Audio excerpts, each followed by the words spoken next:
The story begins with a normal working day in one of the offices of a well-known Chinese company.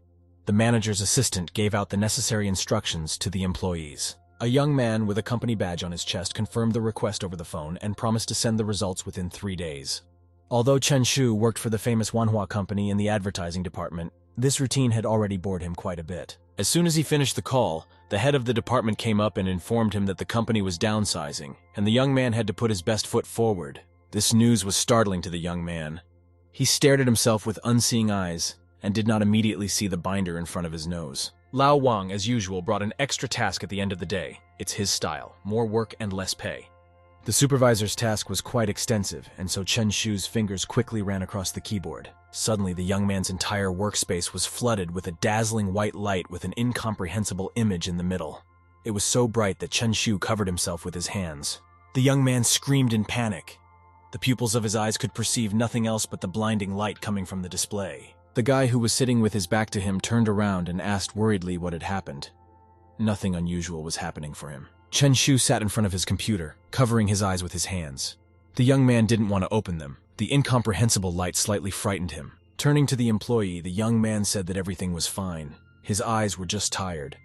The interlocutor suggested taking a break. He added that Director Wang had invited all the staff to dinner tonight. Chen Shu asked if he himself would go to the dinner. The young man frowned, thinking that the company threw dinner for employees too often. He had recently sent money to his family and now he was struggling to get by. Tang suspected that Shu just didn't want to go, and was surprised. After all, the dinner party was a constant test of an employee's loyalty. He offered to lend money if needed, as he still had a couple tens of thousands in his stash. Shu replied that he just didn't like crowded places. Tang remembered that he had missed a similar meeting last time. He turned pale and said that he should definitely go this time. At that moment, there was a loud clack of heels. A girl in lilac patent shoes walked gracefully through the office. All the employees immediately turned at the sound. Tang servilely whispered to a staff member that it was the exact same girl.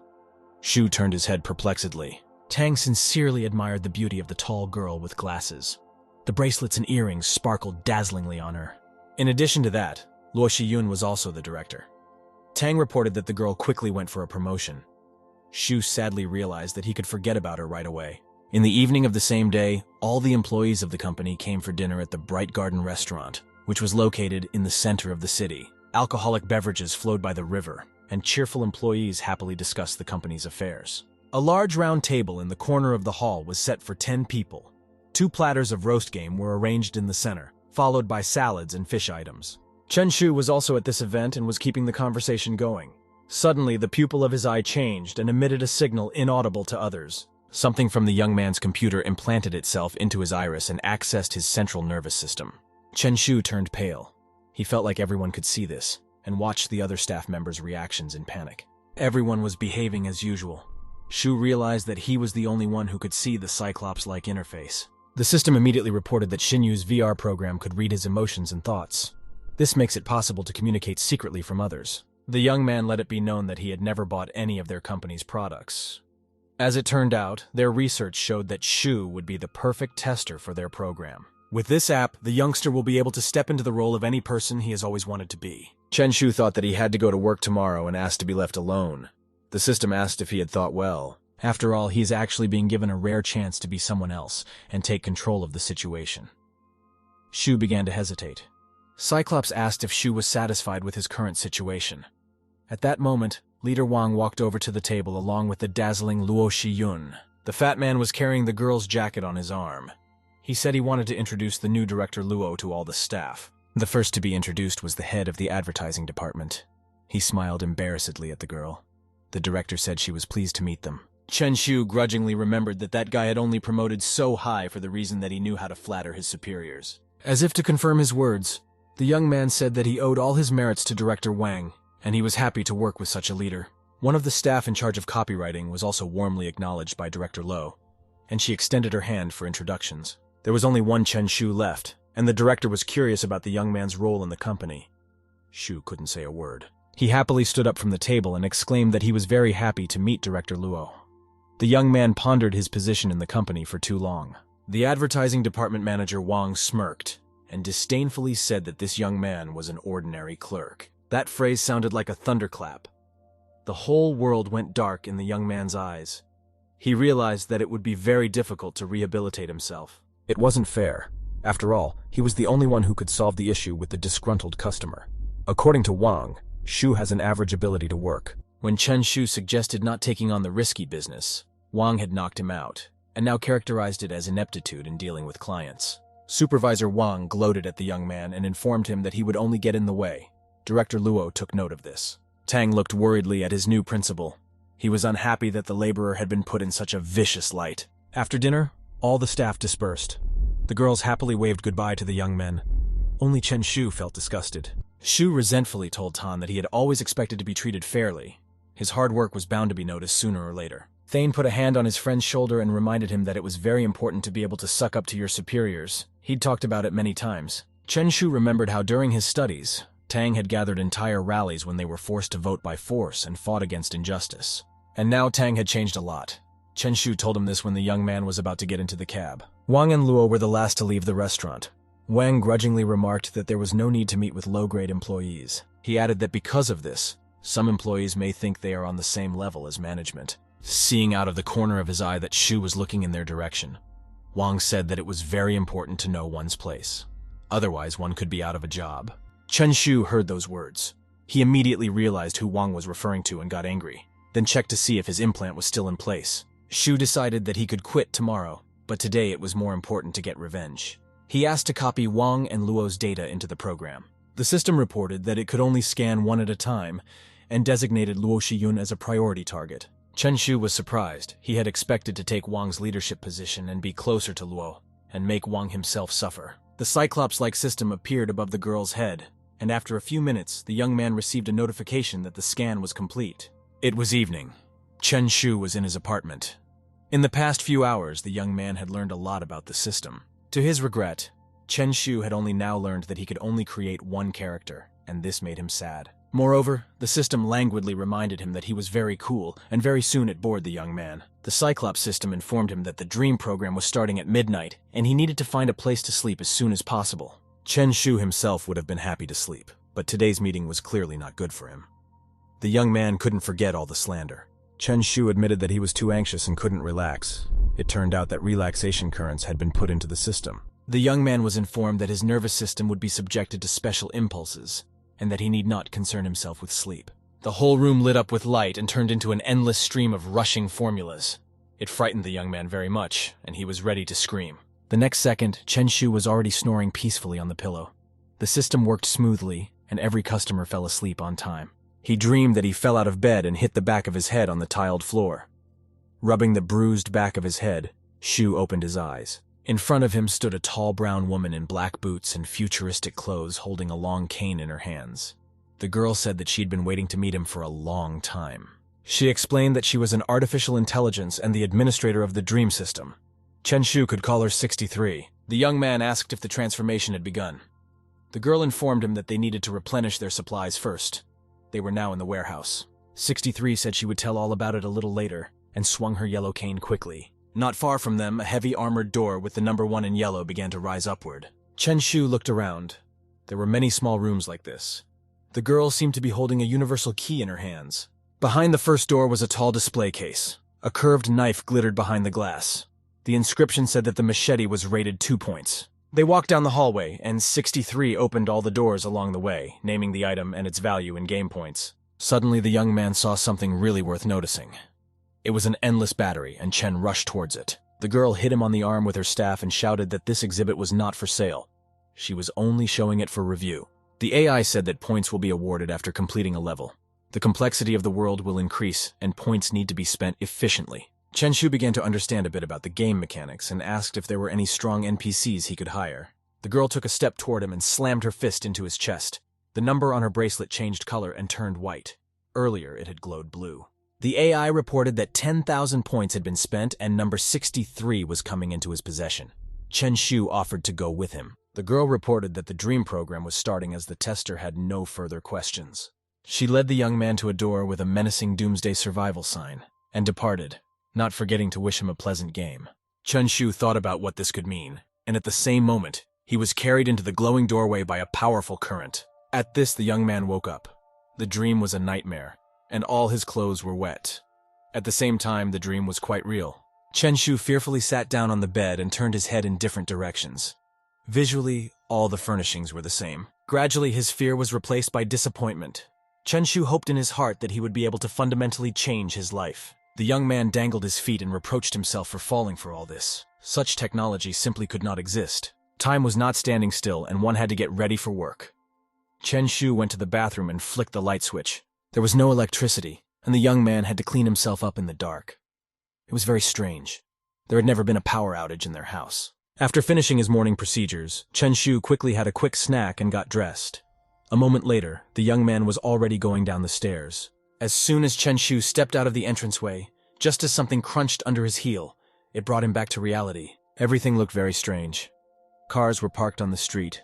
Bags and personal belongings of citizens were scattered on the sidewalk. But none of the people were on the streets or in the windows, despite the fact that usually at this time you couldn't even walk on the sidewalk. Suddenly, the young man heard a strange roar interspersed with whistling and turned his head perplexedly in the direction of the sound.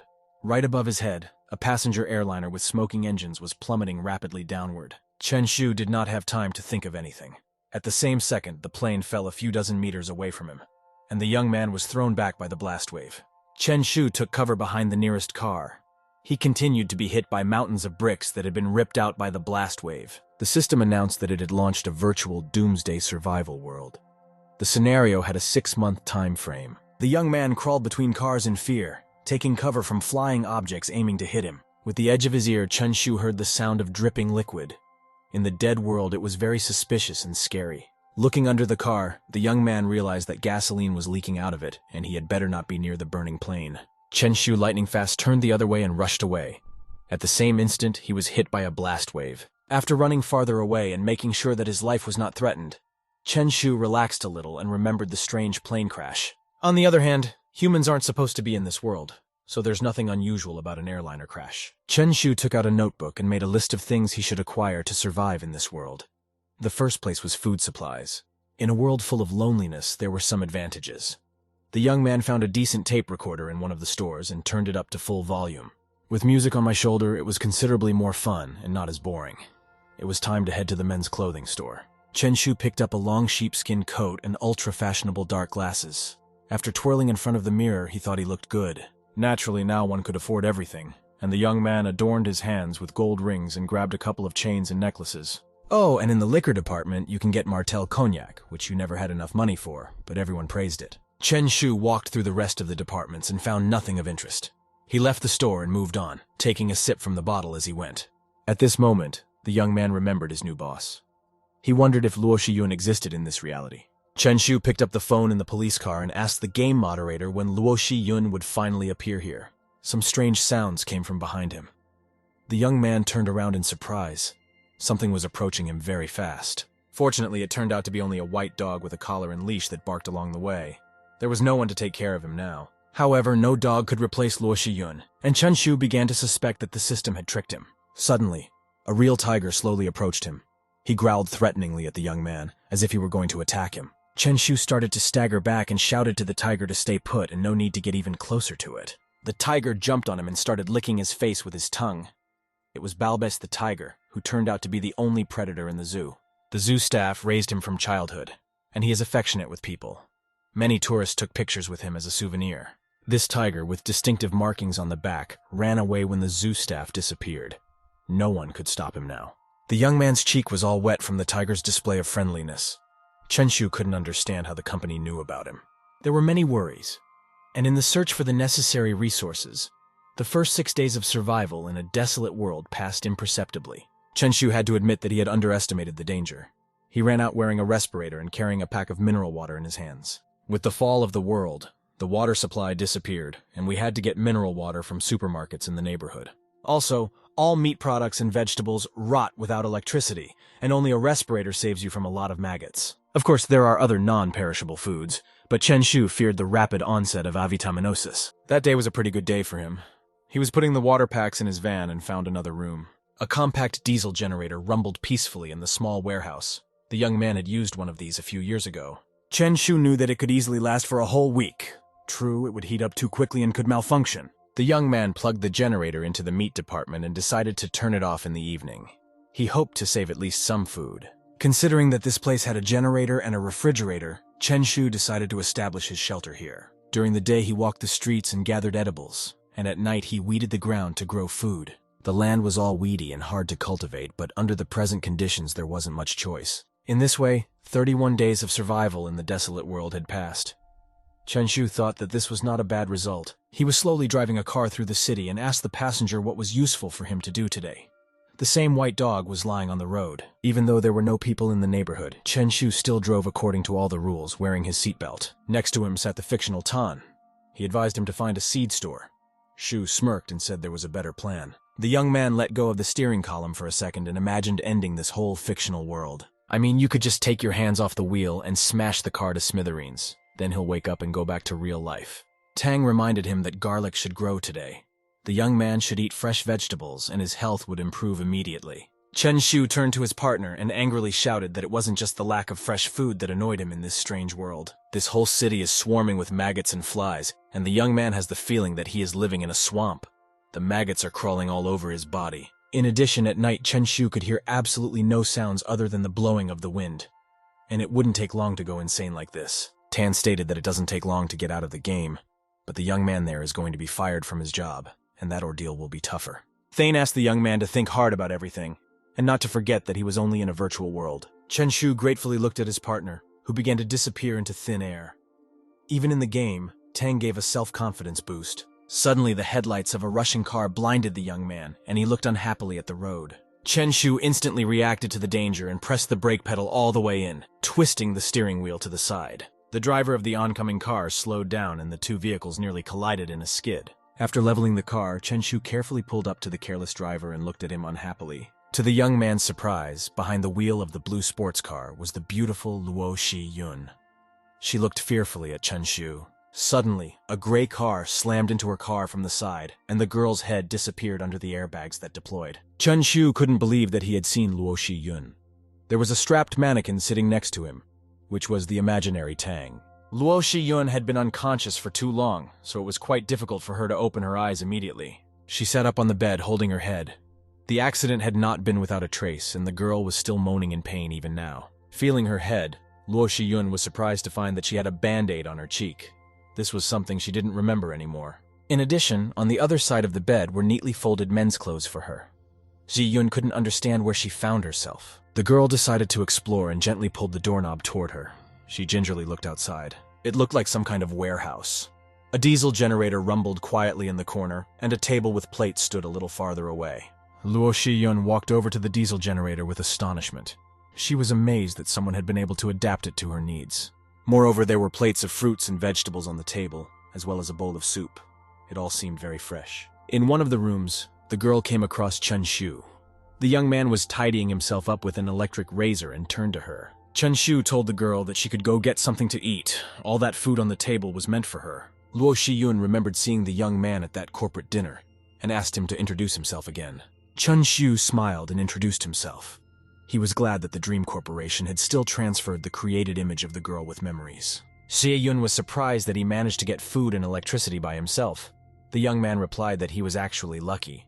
The girl said that she wanted to find her grandmother in the city, but Chen Shu was the first person alive, and she wanted to know what had happened. Chen Shu now understood why she had been gone for so long, and replied that he didn't really understand anything himself. The young man asked if she had any guesses.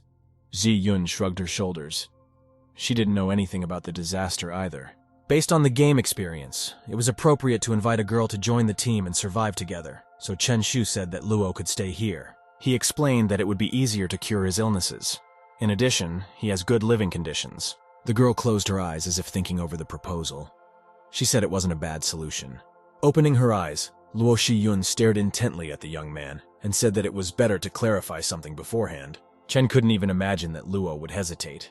He asked in surprise what exactly needed to be clarified. Jie-yun firmly said that the young man was completely not her type, and there could be no intimacy between them. Chen Shu was surprised that the girl's first thought for some reason was precisely about their possible rapprochement, not survival. Especially since he needs a real partner himself. I'm sick to death of looking at a mannequin and imagining it's tan. Chen Shu remembered her conversation with the head of the advertising department yesterday, and wondered why such girls always despise others. There was nothing to be done, and the young man bowed his head sullenly. He put his hands under his head and murmured that he agreed to the condition. Jia Yun said she wasn't going to eat and drink for nothing, so she suggested sharing the responsibilities. She can take over the household. Chen Shu got up from the table and replied that it was fine with him. Luo can rest today and start work tomorrow. In his room, Chen tried to calm himself down because Luo's real-life behavior could be quite different. Moreover, it was absolutely normal to demand personal space. For the rest of the day, the young man didn't see Xie Yun. It was for the best. He needed to get used to her constant presence. Early in the morning, when the sun was just beginning to come through the windows, the boy was awakened by a terrible rumble. Chen Shu unhappily opened his eyes. It didn't even help the young man that he had completely buried his head under the blanket. Chen Shu walked to a larger hall and noticed many scattered boxes on the floor before entering the staircase. Xie Yun was busily rummaging through them and dumping the excess down. The young man wondered why she was doing this. It turned out that the girl had tidied up and made the room into a bedroom. She had put an intercom on the wall to keep the boy from going inside. All of this was beginning to irritate the young man. As soon as Xie Yun took shelter, she turned his shelter upside down. Chen Shu asked the girl where the mannequin that was lying on one of the boxes went. Luo explained that the mannequin frightened her, so she threw it outside. The young man thought it would be a good idea to ask him first. Xie Yun innocently inquired if he needed that dummy. Chen Shu honestly admitted that it was his friend. Sometimes it becomes less lonely if you introduce someone as your friend. Xie Yun said that she would bring him back in that case. The young man angrily exclaimed that he would take him off the street himself. The young man started irritably down the stairs. Because of his resentment, he caught on a step and almost flew down. The only consolation was that he had his own secrets here too. One of his hobbies was an irresistible attraction to firearms. Once at the police station, he collected several firearms and put them in a box along with the ammunition. But now there was one exhibit missing, a semi-automatic pistol of a famous model, and only this woman could take it. Xie Yun watched the young man's actions with the corner of her eye. She hoped that he wouldn't notice the loss so quickly. Leaning over the box, Lo decided to distract the young man and reminded him that he was actually going to cook a meal today. Chen Shu glumly replied that he had already thought about it, and concluded that it was better for them to do laundry and cook separately. The young man offered to limit their meetings. In this way, the girl would no longer be afraid of him, and he would not embarrass her. Xie Yun indignantly said that she simply had to take precautions. She had no guarantee that Chen Shu wouldn't reach out to her. The young man replied glumly that he understood. Lo is beautiful and rich, so she thinks she can insult him any way she wants. Chen Shu moved closer to Luo and looked into her eyes. He asked on what basis the girl was allowing herself to do such a thing. He firmly told Xie Yun that he wasn't going to treat her like that. The young man demanded to show less narcissism. Luo Shiyun's feelings were offended. No one had ever allowed herself to speak to her like this before, and she glared angrily at the young man. It had been 3 months since Lo and the young man had started living together. In that time, they had grown a little fond of each other. It was summer. The city no longer looked so gloomy. Chen Shu had his own rose garden, and insects fluttered over it. Walking out of the house with his backpack, Chen Shu remembered that today was his 120th day in the program, and a lot had changed in that time. The young man inhaled the air with pleasure. It wasn't so hot out today, and the smell of rot was almost gone. Luo Shiyun tried hard. She planted many plants outside and gave them decent care. Thanks to the girl's efforts, the small bed that Chen Shu was cultivating had turned into a huge vegetable garden. Chen Shu went to the car. Since their first fight in the warehouse, the young man had hardly spoken to Luo Shiyun. The young man opened the car door, thinking about how it was possible to go 3 months without talking to anyone. He couldn't do it. Chen Shu turned to his only friend and told Tan that Luo Shiyun was fighting rats in the garden today, and the lack of communication did not bother her at all. The young man was glad to communicate with such an imaginary friend. Buckling up, Chen Shu stated that he intended to get meat somewhere. The warehouse was almost out of meat. Tan then mentioned canned food covered with dead flies. The question therefore arose whether such products were suitable. The young man suggested that you could catch rats, but you could easily catch something from them, and then nothing would help. The thought occurred to him that he could do some fishing. Sure, the fish grew on those larvae, but they look edible. Chen Shu suggested that Tan fish for a while, warning him that they should stop by and visit an old friend first. A few minutes later, Chen Shu stopped in front of the family zoo and asked Tan to wait for him in the car. Encounters with the tiger always calmed the young man. Today he came to see how Balbis was doing. The tiger happily greeted the boy and lay down on the ground. He really enjoyed playing with this bipedal creature. Chen Shu was surprised that Balbis was still alive. The last time he saw him was 2 months ago. At that time, the tiger was massacring the other surviving animals. Fortunately for the young man, the tiger was not very hungry even now.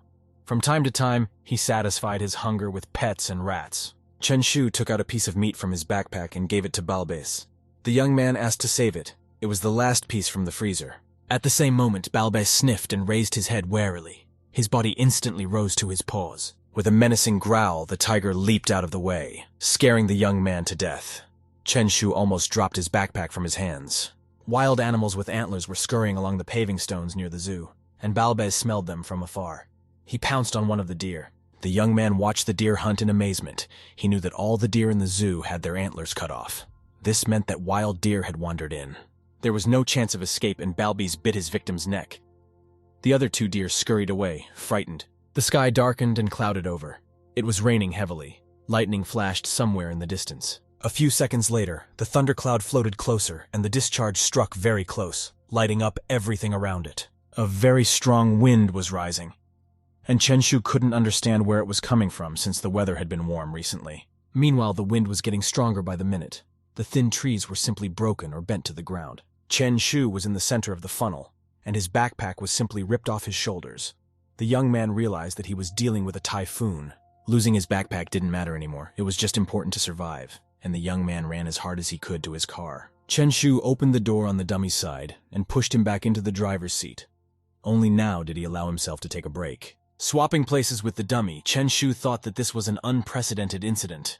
A 10-point typhoon had not been here for a long time. There was absolutely nothing to be seen outside the window, and the young man looked confusedly in front of him, wondering what to do next. It suddenly occurred to him that nothing much was going on. After all, he was still in the game, and the typhoon was part of it. Chen Shu remembered that Luo Shiyun rides her bicycle to the mountains every day.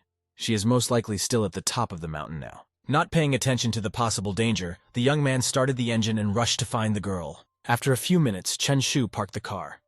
The wind was so strong that it scattered the clay flower vases. The young man glanced glumly out the window at the rain drumming on the car windows. Luo was nowhere to be seen. Chen Shu remembered that summer day when the girl was planting flowers. She was transplanting flowers into a pot, and butterflies were circling above her head. The rain pounded the car fiercely as if trying to damage its trim. The doors to the building were wide open. Chen Shu paid attention to this and thought anxiously that Luo Shiyun had yet to return from her walk. We had to hurry. The girl needed help. Turning the car around, Chen Shu rushed towards the mountain. Along the way, the young man now and then came across a fence broken by the wind and tomatoes tied up, which were now scattered all over the road. Chen Shu remembered how much work it had cost Luo.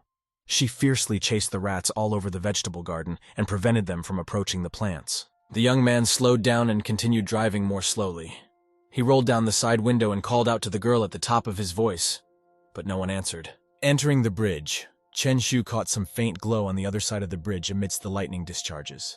He drove a little closer and saw a strange beam of light framed by a bluish glow among the trees. Chen Shu was surprised. This was a very strange phenomenon. He decided to scout that place. It might be the girl signaling. The young man immediately turned toward the strange beam and rushed forward, breaking bushes and branches in his path. His intuition did not fail him. There was a telegraph pole right at the fork of the road, and Luo Shiyun pressed herself against it so that she wouldn't be swept away by the wind. The girl stared ahead exhaustedly. One of her legs was covered in blood. With her free hand, she held her phone and signaled with a flash. The wound on her leg was just below the knee. Apparently, Luo had caught it somewhere and split the skin, blood continuing to drip into her boots. Chen Shu ran out of the car and picked up the shivering girl in his arms. She felt like she was going to die while bleeding. The young man carried her to the car and said firmly that there was no way in the world he would let such a beautiful girl die. It turned out that there was a vacant mountain villa very nearby. Luo Shiyun asked her to take her there. Shu sat the girl on the sofa and flicked on a lighter. There was a small brazier with wood in the center of the room, and the young man easily built a fire. The room brightened at once. Chen Shu was surprised that there was a mountain villa in this area. He assumed that this was where Shiyun had come to ride her bicycle. Luo Shiyun was still unable to warm up. Her body was shivering from the cold. The girl was impatiently waiting for the fever to flare up even more. Chen Shu looked at the girl thoughtfully. The young man sincerely wanted to help Luo, but he did not know what had happened to her. Chen Shu bent towards the girl and asked to show her wound. Xie didn't even look in his direction. Even though she was in unbearable pain, Luo refused. Her pride wouldn't let this guy touch her. Chen Shu worriedly said that she might have blood poisoning. Gritting her teeth in pain, Luo shouted that she could handle herself. The young man did not insist. It was her personal choice. He shared with the girl his plans for the near future. There is a good chance that the warehouse where they used to live is already flooded and the villa is on top of the mountain. So it was worth collecting all the edibles from the house, transporting them to the villa and settling here. Lo asked what she needed to do. Chen Shu glumly replied that a woman with an injured leg would be of no use, and it was better for her to stay here and wait for the young man. Chen Shu asked the girl to remember to ventilate the room to avoid carbon monoxide poisoning. The car was parked outside the garage. The weather had changed and snow was added to the rain, but lightning continued to light up the sky. After leaving the house, Chen Shu shrank back and threw his hood over his head. He had a feeling that it was even colder. Suddenly, grains of hail drummed on his hood. The young man watched bewildered as the rain turned to snow before his eyes. Chen Shu got into the car and started back across the bridge. Beyond the bridge, everything had already turned out to be flooded as he had anticipated. Their entire house was knee-deep in water as the front doors were left open, and Chen Shu drove closer to the entrance. The first thing to do was to check whether it was safe to leave the car. The young man rolled down the window and flicked the tester. The experiment showed that there was no electricity. Apparently, the water got to the diesel generator as well. Chen Shu walked into the house, surveying the extent of the loss caused by the natural disaster. Everything was knee-deep in water. There were a few carrots and a couple of cabbages on the refrigerator. The refrigerator itself was also broken, and it was necessary to take all the supplies away. Suddenly, a new wave came. The young man watched in horror at the destruction, all his efforts wasted. The natural disaster knocked over the refrigerator along with all the vegetables carefully placed on it. All the vegetables were carried directly to the young man, and he did not know what to catch first. Any food was worth its weight in gold now. Unfortunately, all the vegetables from the garden were washed away before they were even ripe. The stock from the refrigerator was meant to last for 3 days. Chen Shu looked at the large trunk of his car and sighed.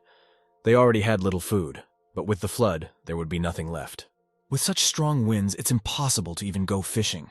Besides, even the rat holes are flooded, so that's out too. Chen Shu decided to consult with Tang and said that he was right.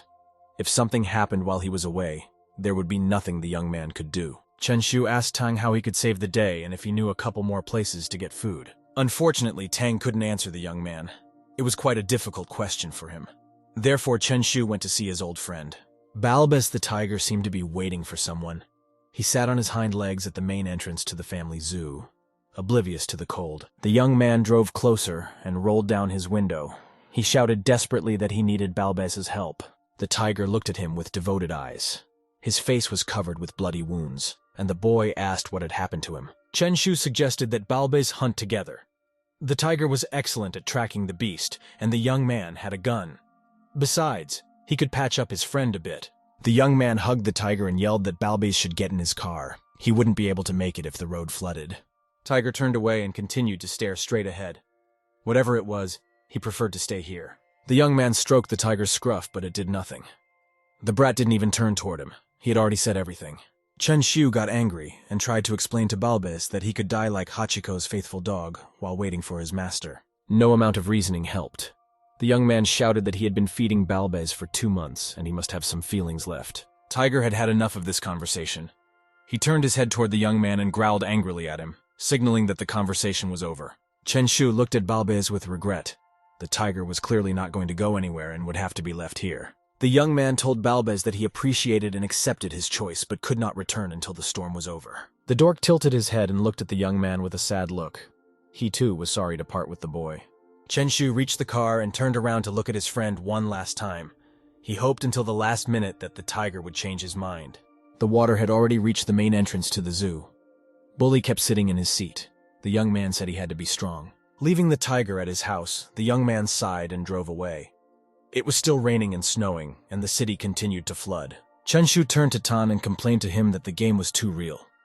Shi Yun and Balbus can't always keep their emotions in check. He said glumly that he envied Thane for his cold-bloodedness. He himself should learn self-control too. On the way to Chen Shu's house, he saw something strange from afar. His eyebrows arched in surprise. The headlights of his car caught the area near the house, and there was something that looked like a person there. We had to get there faster. Near the entrance of the house, Luo Shi-yun was lying down, one of the empty buckets lying nearby. 3 more stood a little farther away. Chen Shu ran out of the car and angrily asked the girl what had happened and why she was lying here on the paving stones. Zi-yun embarrassedly replied that she wanted to collect rainwater and do something useful. She wasn't going to be a burden. Chen Shu was angry. He had purposely left her inside the house, and now the girl was lying down and couldn't even stand up on her own. A young man walked over and picked up Zi Yun on his shoulders. She gasped in surprise and blushed even more. Xie Yun shouted that Chen Shu should let her go immediately. After all, they had agreed that Luo would handle everything inside the house. The young man had had enough of the shouting. There was only one proven method of getting Luo to listen to him, and he raised his hand to strike. Chen Shu spared no effort and slapped the girl hard on her soft spot. There were simply no other ways to stop arguing with her. Luo Shiyun immediately squealed from the offense and pain she had suffered. She blushed even more. It was just humiliating. The young man's red handprint remained on her buttock. He said he had enough to worry about. From now on, he was in charge of everything. Luo shouted that she also wanted to be in charge of everything, and Chen Shu threw her on the bed. She grudgingly wrinkled her nose. Chen Shu told her to lie down and wait. He would go get the first aid kit. The young man promised to punish the girl if she got up without his permission. Zi Yun turned her head to him and indignantly shouted that she could handle everything herself. She didn't need any help. Chen Shu angrily replied that he didn't want to do it himself, but he had no choice. There was only enough food left for a couple of meals, so she should get well soon and start helping rebuild the household, or they'll both starve to death. The young man unceremoniously grabbed the girl's leg and began treating her wound with a disinfectant solution. Luo Shiyun had already almost resigned herself to her situation. She moderated her tone and asked the young man what he intended to do next. Chen Shu said that he was going to go hunting tomorrow. He saw some deer today, but they managed to escape. The girl asked in surprise where the deer had come from in the city. Chen Shu explained that the animals could have changed their habitat. Si Yun said that wild animals memorize dangerous smells, and it will be hard to find them afterwards. Therefore, you should not scare them. It was true. The young man himself had heard many times that animals could sense a hunter from afar because of dangerous memories. He immediately remembered how Balbes had dispersed a herd of wild deer, and now they were obviously not going to show up near the family zoo anytime soon. Those deer have really memorized all the smells, and now not only Balbes, but even the young man will not let them within a kilometer. After bandaging the girl's leg, Chen Shu hesitantly said that he could try to get the animals with a gun. The conversation about firearms reminded the young man of one thing, and he reached into his pocket for his gun. Chen Shu retrieved the very gun that the girl had appropriated and reported that he had found it under her pillow. The young man stated that he had not touched the ammunition and was returning it to Shi Yun intact. The girl asked in surprise if he was sure he didn't want to take the gun back since it was his property. Chen Shu turned away to the window and replied that these were hard times and a gun would help her dispel her prejudices. He asked the girl to go to bed early. He himself needed to be well prepared for tomorrow's hunt. For the rest of the day, the girl behaved calmly and did not try to figure things out. The night passed, and the morning of the 121st day came. Overnight, everything had iced over. Icicles were hanging from the white roofs. The road near the garage had turned into a skating rink. Chen Shu looked out the window and was surprised. It was really winter outside the window, and everything was covered in snow. At night, the young man thought long and hard about his upcoming prey, and concluded that the deer had fled to the mountains. He left the house with his rifles and a knapsack with supplies. The mountains are quite high, and there is no risk of flooding. Besides, there is a lot of vegetation there. Most likely the reindeer ran away there. Xie Yun's words yesterday about the smell made him doubt the success of the operation, especially since he didn't know how to set traps. Chen Shu was on his way to hunt and remembered that he had only killed chickens before. He wasn't sure if he could kill a deer. In addition, the young man took some fish cages with him. He hoped that he would be able to catch some fish with them. Chen Shu rode along the mountain road, looking for deer along the way. He didn't even realize that he could become game himself. Wild wolves were watching the car greedily from the snow-covered mountainside. They were hungry after all this time. Chen Shu arrived at the place where the deer were supposed to live, in his opinion. He didn't expect the snowdrifts to be deep, so he went in his shoes. A young man was walking with a machine gun through the forest, not concealing his presence. He was sure that a herd of reindeer was nearby. Suddenly there was a crack of twigs from the side, and a deer rushed past at breakneck speed, lifting a cloud of snow into the air. The young man turned his head. He heard the sound, but he couldn't make out the direction the animal had gone so fast. Chen Shu ran after the deer, forgetting all the rules of caution. The suspicious sounds made the beast rush faster. The more noise the young man made, the more the wild animal looped between the trees, camouflaging itself under their bark. Not even a minute later, the deer finally disappeared from sight. Chen Shu thought sadly that the animal had disappeared again. From the first minute of hunting, the young man felt the presence of deer nearby. They were hiding in bushes and more trees. Nevertheless, the young man was still unable to see even the shadow of a deer. They moved very fast, avoiding the man. Chen Shu suspected that the deer knew his every subsequent move and were just playing with him for fun. The young man could no longer run. He stopped at the nearest tree to catch his breath. Chen Shu thought that the deer might have memorized his scent. The young man was breathing heavily. The whole hunt had turned out to be a waste of energy and strength. It was better to try to catch some fish. After wading through the forest thickets, Chen Shu came to a mountain stream with a strong current and dangerous rocks among the river. The young man looked glumly at the riverbank as he unrolled the cage as he walked.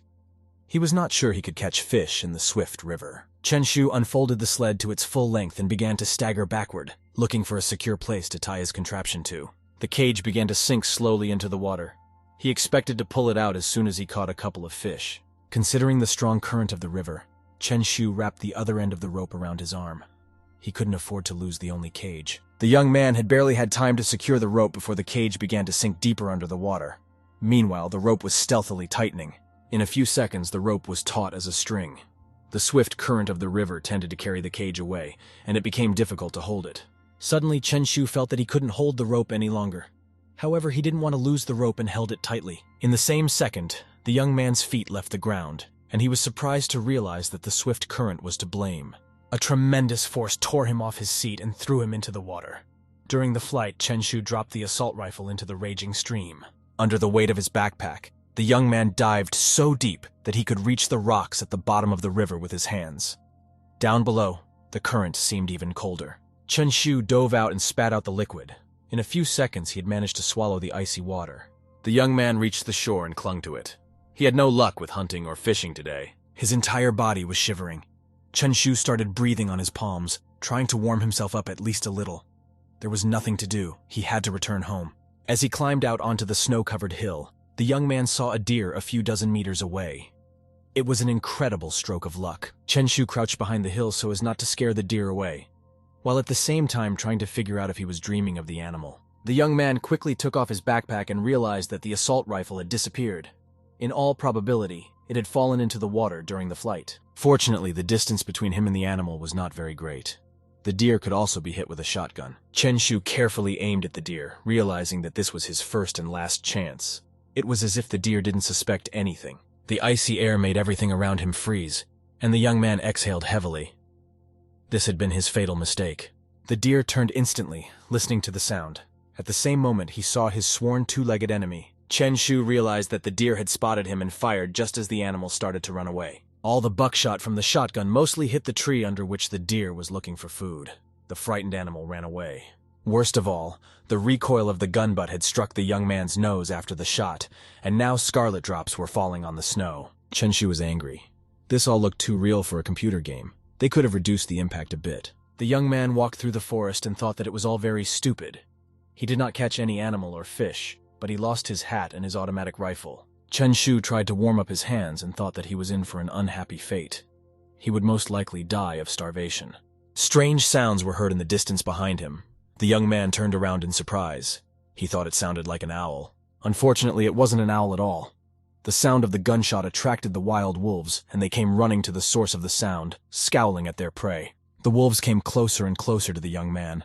One of them stopped and scrutinized the drops of blood on the snow. Chen Shu realized that they were wolves and resolutely stood in their way. He was ready to shoot if the beasts came a little closer. The man didn't seem to be interested in them at all. The two wolves spun around a bit, then turned and walked away in the other direction. This was quite strange.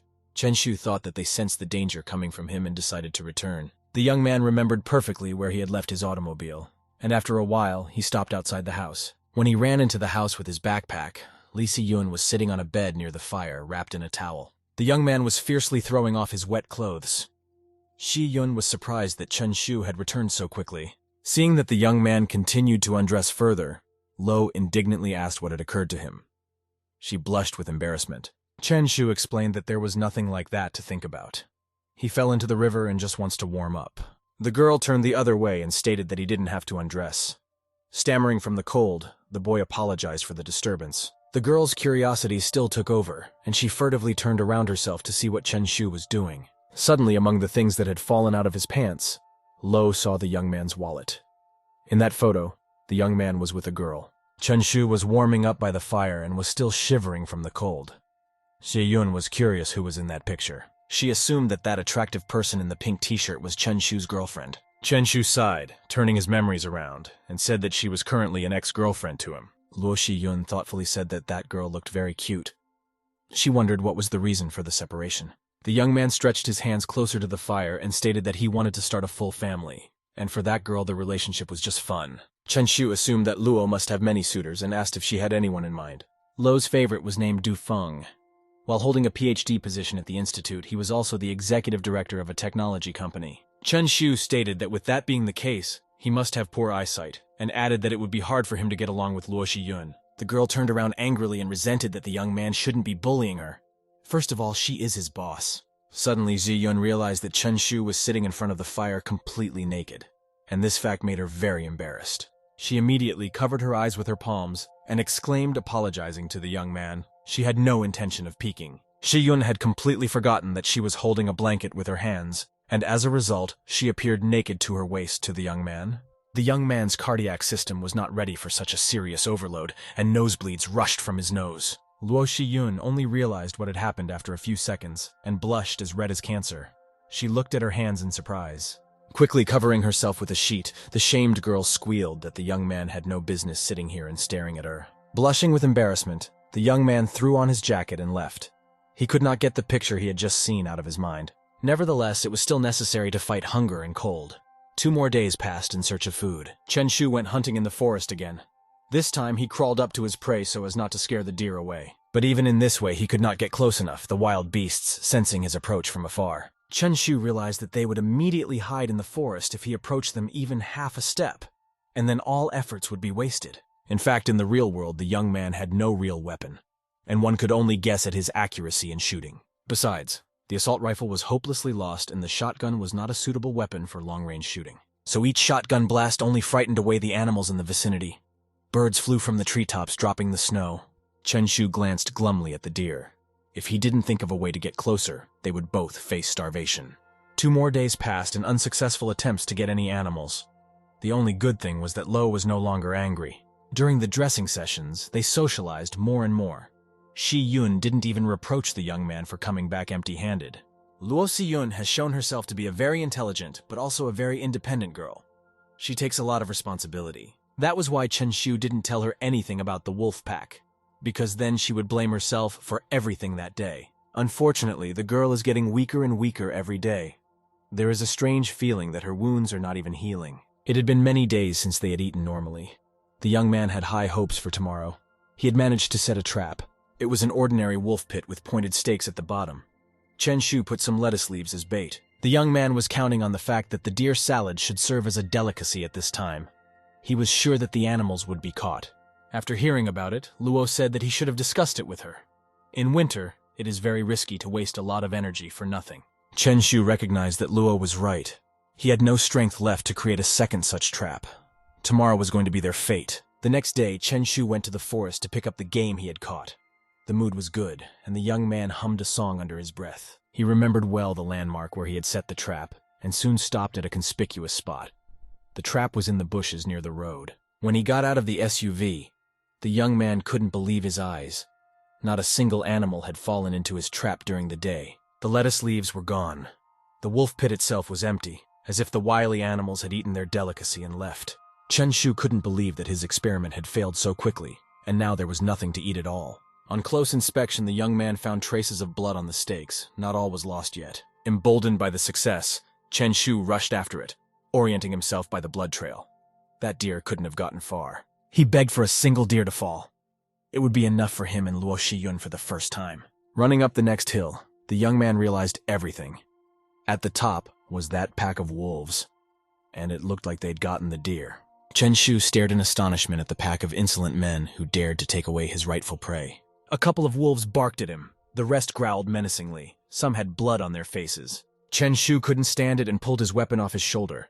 He aimed the shotgun at the beasts and shouted that he wouldn't tolerate it. The young man shouted that it was his prey, expecting that the wolves would immediately flee in different directions. He fired, but nothing happened. Chen Shu reloaded the shotgun and fired again.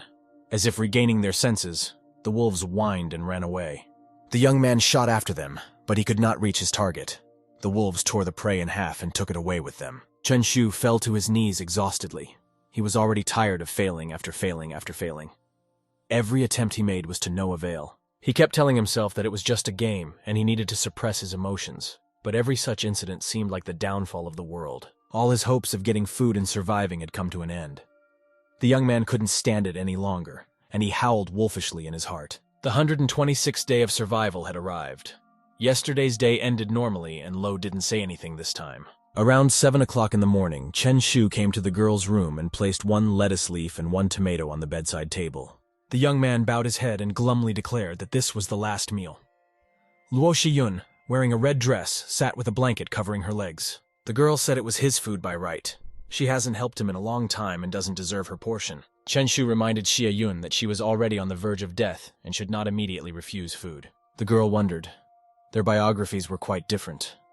Perhaps it was worth telling the young man the story of her life. Xia Yun began, taking her time to tell her that she had actually lived her entire childhood under strict control.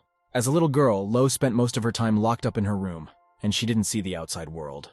Her father decided everything for her. He was the only one who told Ziyun what she could and could not do. He was very strict in his upbringing. The girl often thought about why she couldn't go outside and walk with her brothers, and could only draw the world outside the window. However, her father forbade her to even think about it.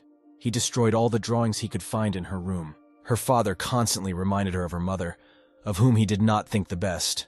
He was convinced that Lo was destined for the same fate. Day after day, her father said that Ziyun had to obey him. Only then would she become a normal person and benefit the family. After scattering scraps of the girl's next drawing right in her face, her father stated with conviction that she was worthless without her family. That's when she got her pivot.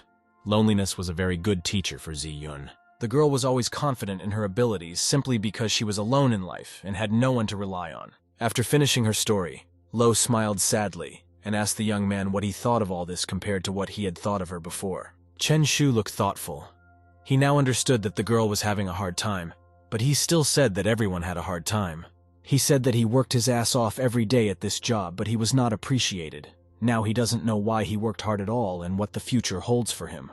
Luo Shiyun asked the young man if there was anything special about him that couldn't be found in other people. This question made him think. Chen Shu bowed his head and admitted that he could not say anything good. It is true that if he is sure of something, he goes to the goal until the very end. Xie Yun asked the guy if he had ever tried to stand out among the crowd. According to her observations, many people try to shine.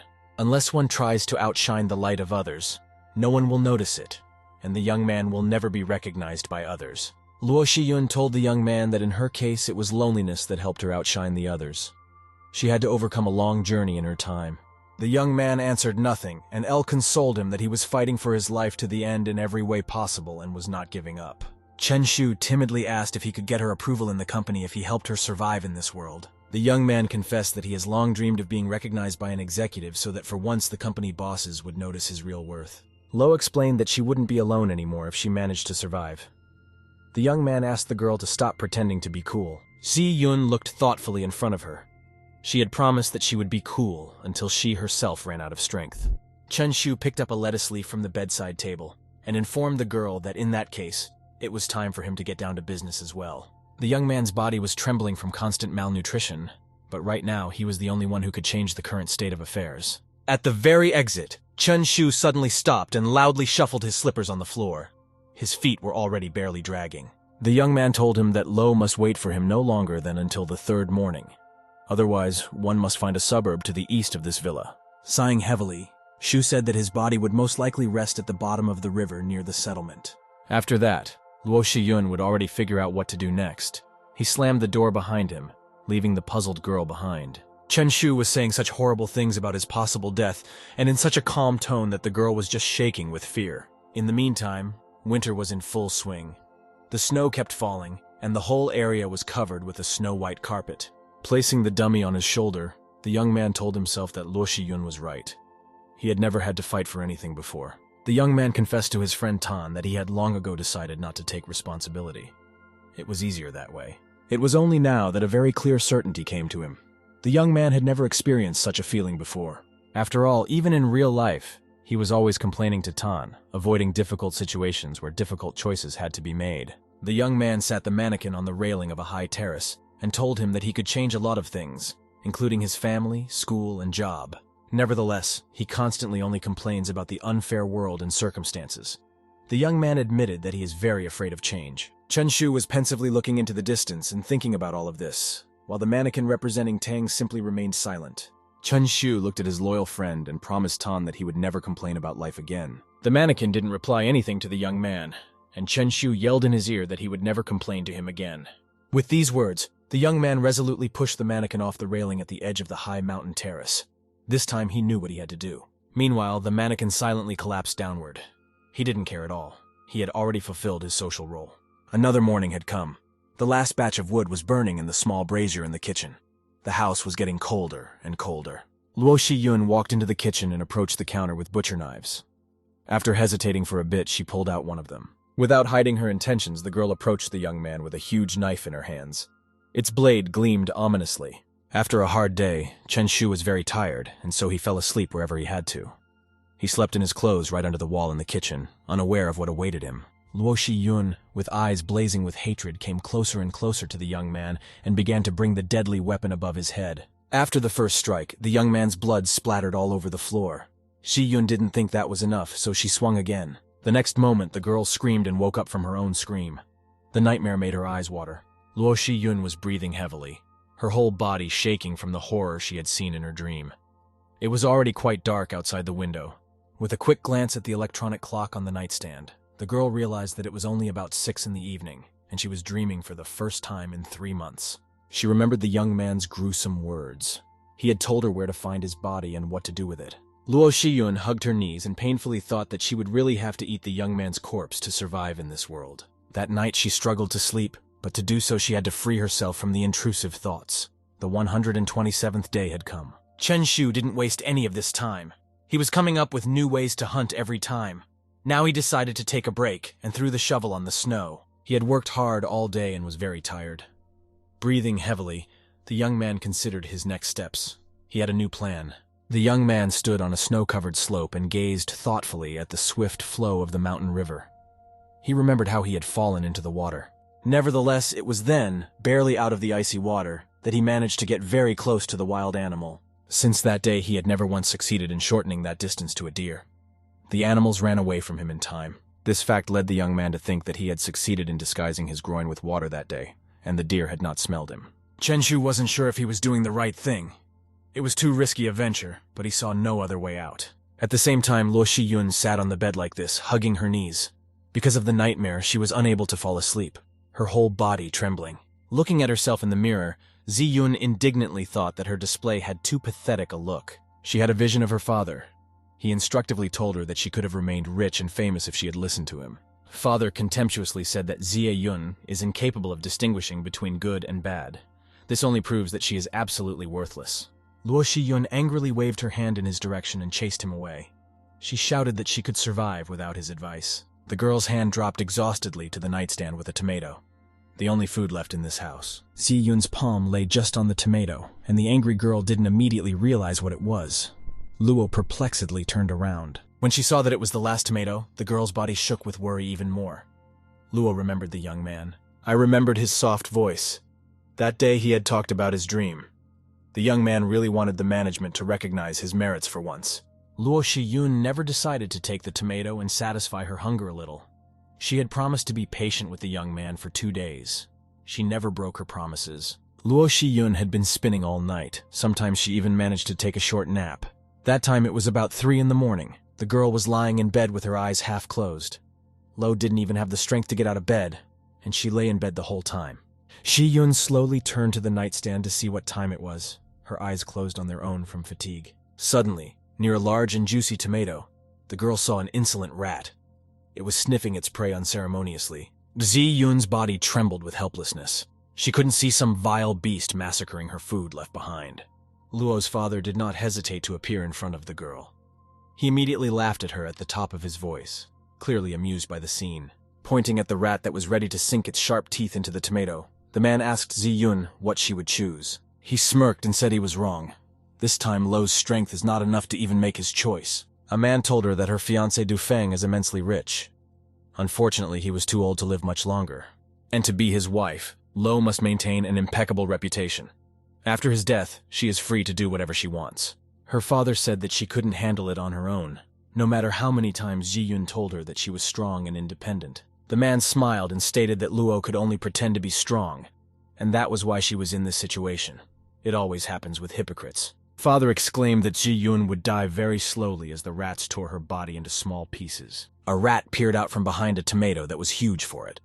The man asked if this was the kind of freedom and independence the girl was seeking. At the same time, the deer found a lettuce leaf in the snow and sniffed it suspiciously. He could not believe that he had found such a delicacy. He grabbed it in his teeth and raised his head proudly. Today his family would have something to eat in this frowning and hungry season. The girl imagined that deer and sighed.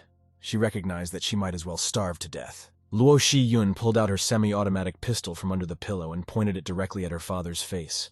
He clearly didn't expect this kind of behavior. The girl aimed at his face with an unshakable hand and firmly stated that even in the case of starvation, she would be at peace. Looking at the rat and the tomato, Lo said she had no regrets. The most important thing in her life was that she didn't follow her father's lead. The blued metal reflected ominously in the man's frightened eyes. Shi-yun declared that she needed absolutely no one to save her life. At about the same time, the fear of death was also felt by the deer that had grabbed the lettuce leaf. His eyes reflected the deadly muzzle of the shotgun. The deer did not ponder for long and at the same second made a powerful leap, still hoping to find his salvation in the deep forest. But it was too late. A shot rang out, and the deer's blood stained the snow. Chen Shu sighed with relief. His plan had worked. The shot ripped its hide in several places during the jump. Bleeding, the deer collapsed on its side and let out the lettuce, which it never tasted. Luo Shi-yun fired a shot. Years of training were not in vain. Even with her weakened hand, she blew the head off the brazen rat that took a bite out of her tomato. The deer was struck dead by a single shot. He was breathing heavily.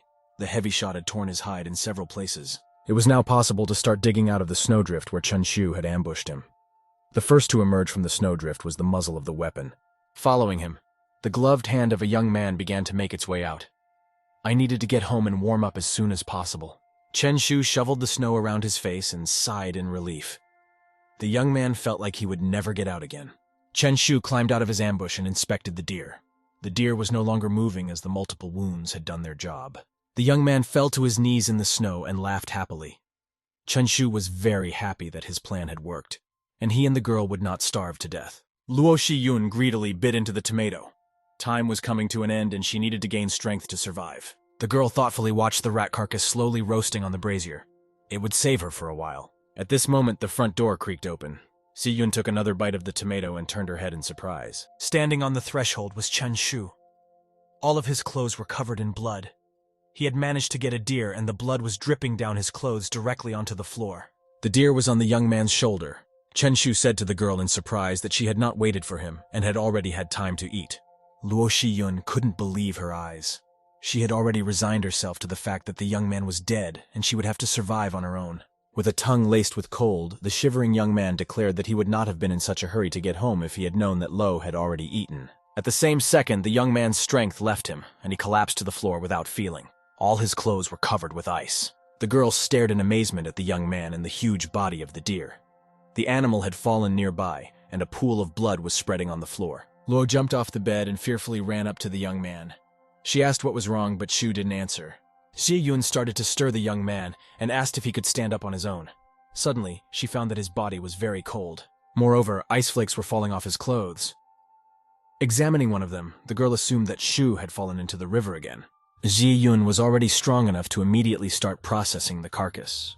She cut the deer into small pieces and hung it outside. Returning to the house, the girl found that the water on the fire had already boiled and could be engaged in waking the young man. Chen Shu had already been in the bathtub for a long time. Luo Shi-yun sat him down and kept pouring hot water to warm him up. This time, too, the girl poured a ladle of boiling water into the bathtub and asked the guy if he felt better. Chen Shu didn't answer. Luo Shi-yun looked at the young man with regret. She felt sorry to look at him. Chen Shu had almost given his life to save her. Suddenly, the young man stretched out his hand and grabbed Ji-yun's wrist. Luo Shi-yun didn't expect him to be so quick. The girl raised her head in surprise and looked at the young man.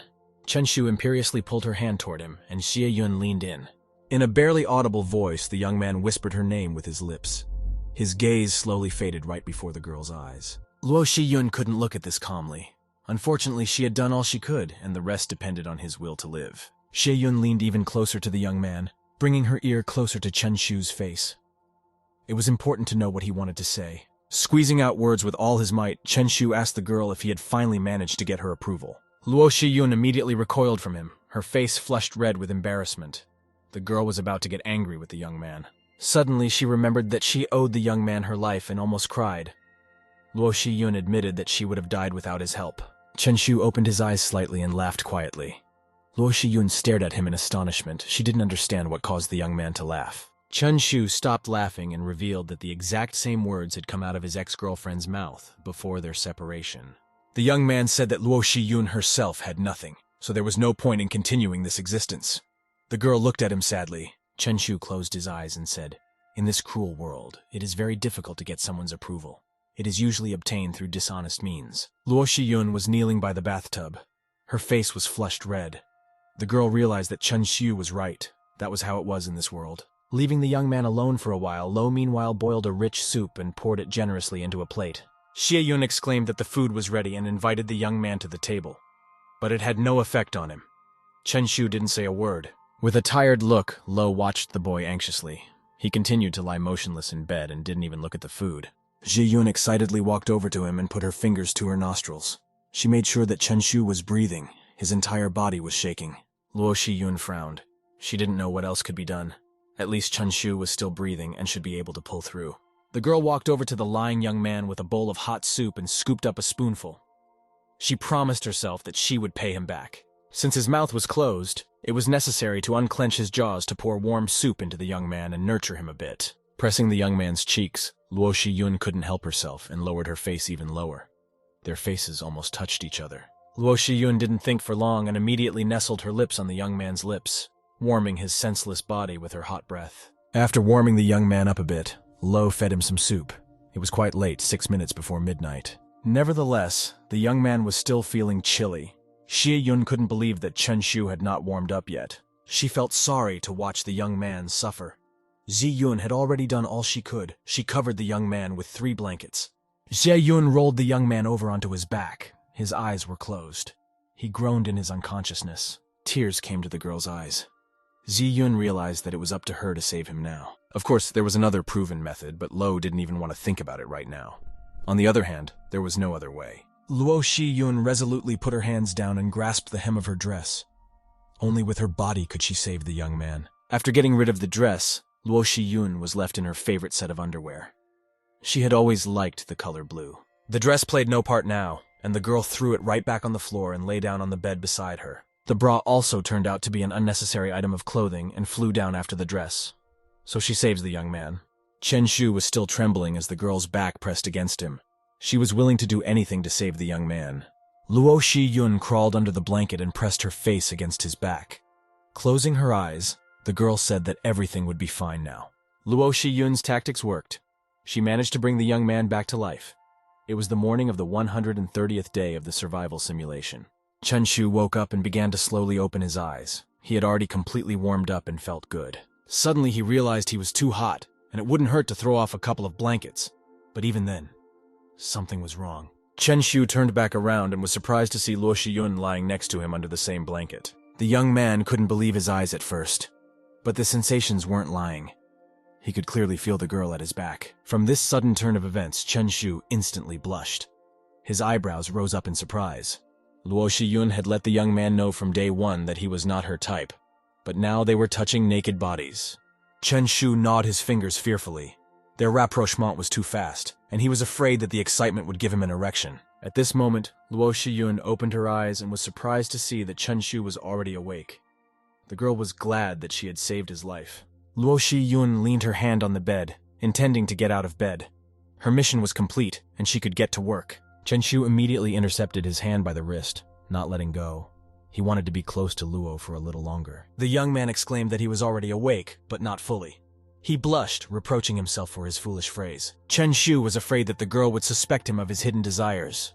He prayed that she would not go to the other room. The young man let go of the girl's hand, worried that he had spoken out of turn and ruined such a rare moment of being near her.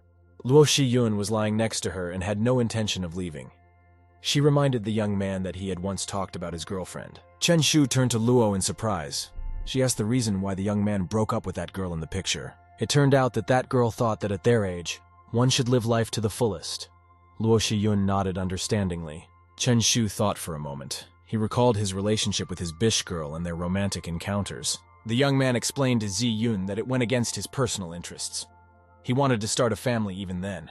Luo Shiyun snuggled even closer to the young man and languidly whispered that she too wanted to start a complete family. Chen Shu asked the girl why she wanted to do this. After all, she is eager to prove to the world that she can live on her own. Luo Shiyun turned to the young man and suggested that creating a strong family would be such proof. She remembered her childhood drawings and her happy face, and the embittered father who had torn them to shreds.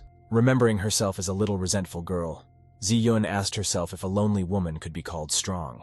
And I answered myself that it was only a way of escape from slavery. By adhering to it, one can find freedom. Xie Yun remembered herself as an adult now. There was no need to think about anything else but her liberation. Now the girl imagined herself bound hand and foot. She told herself that she had been running from one bondage to another all her life. Xie Yun quietly told the young man that she had never been able to make a choice on her own, so she could hardly be called strong. Chen Shu looked at the girl thoughtfully. It was difficult for him to understand everything she was talking about. He didn't have his own life path. A flushed Xie Yun called the young man by name and asked the surprised guy if he would start his family with her. Chen Shu turned pale. Recently, events had been unfolding so rapidly that he simply couldn't keep up with them. Xie Yun bowed her head. She said, rushing things a bit. It was just that she suddenly realized that she wanted to live her life. Their hands joined hands, and Chen Shu excitedly exclaimed that the girl should listen to him first, and then think about the family. The young man reminded that a lot of work awaits him in the real world, and he can only dream of a family. And now he just can't believe it. Luo Shiyun said that they will get through everything.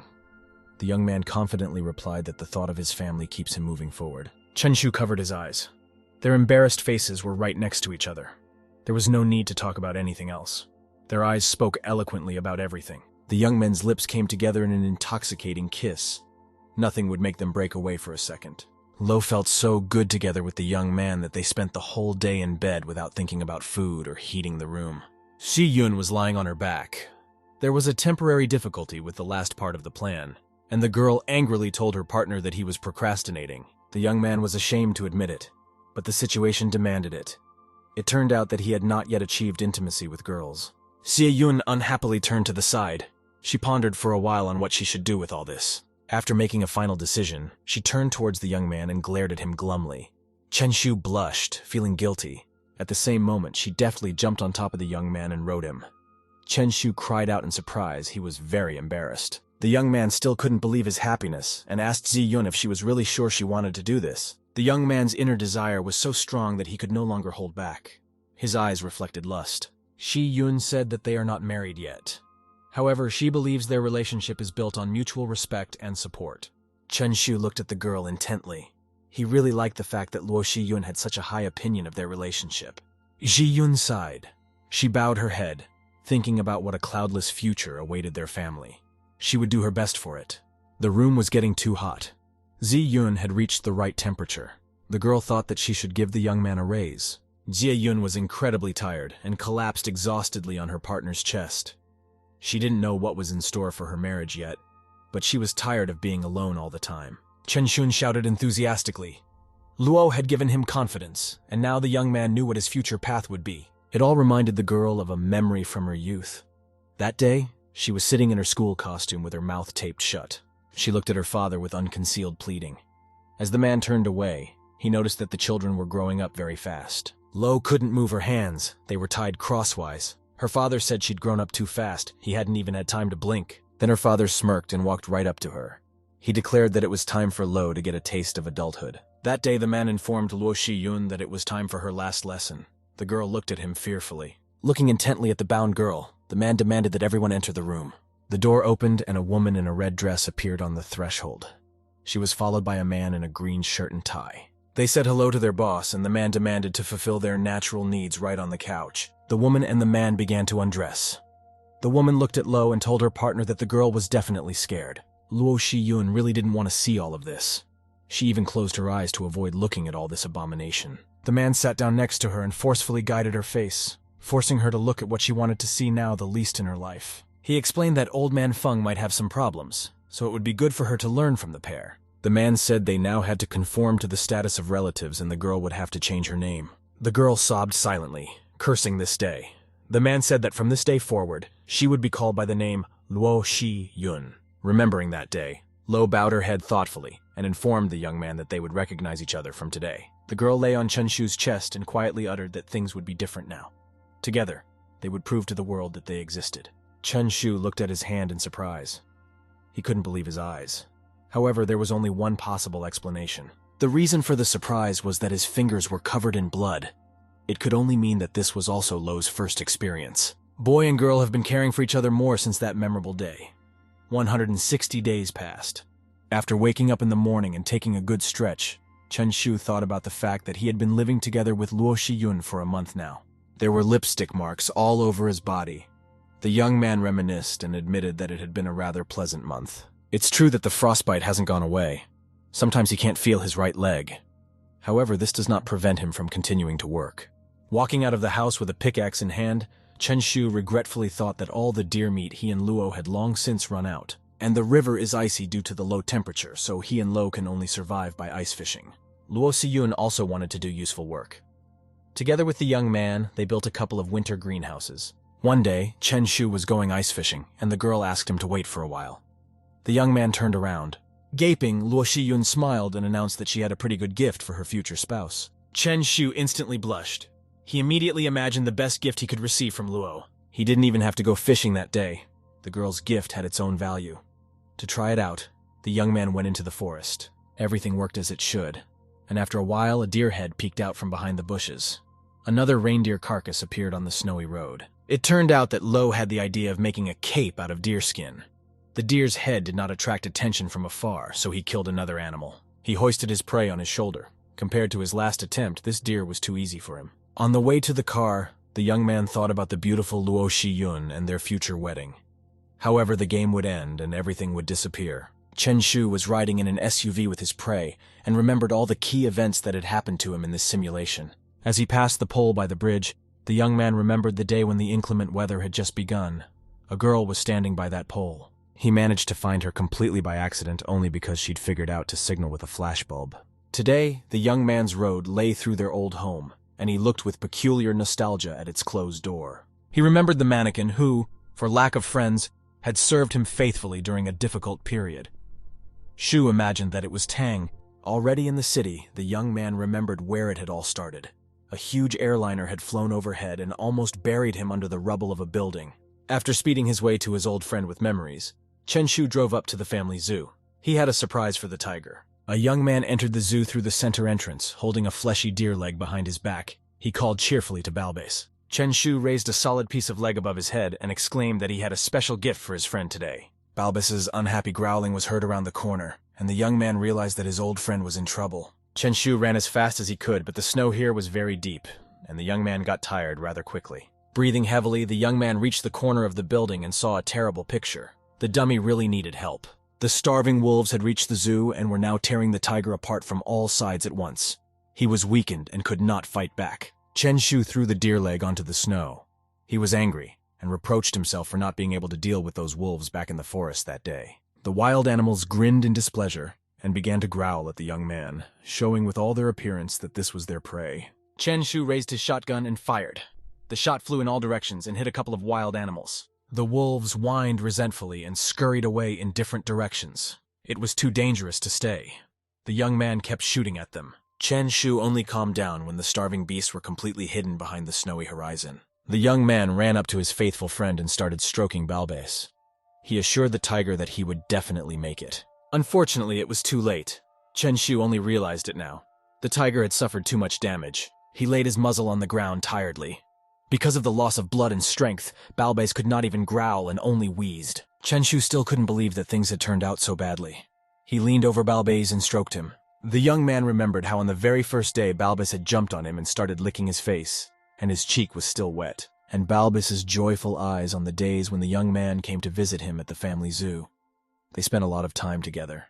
Chen Shu also remembered the day when he gave Balbase the last piece of meat from the refrigerator, but the tiger preferred to stay in the zoo. Balbase was now bleeding in front of the young man's eyes, and nothing could help him anymore.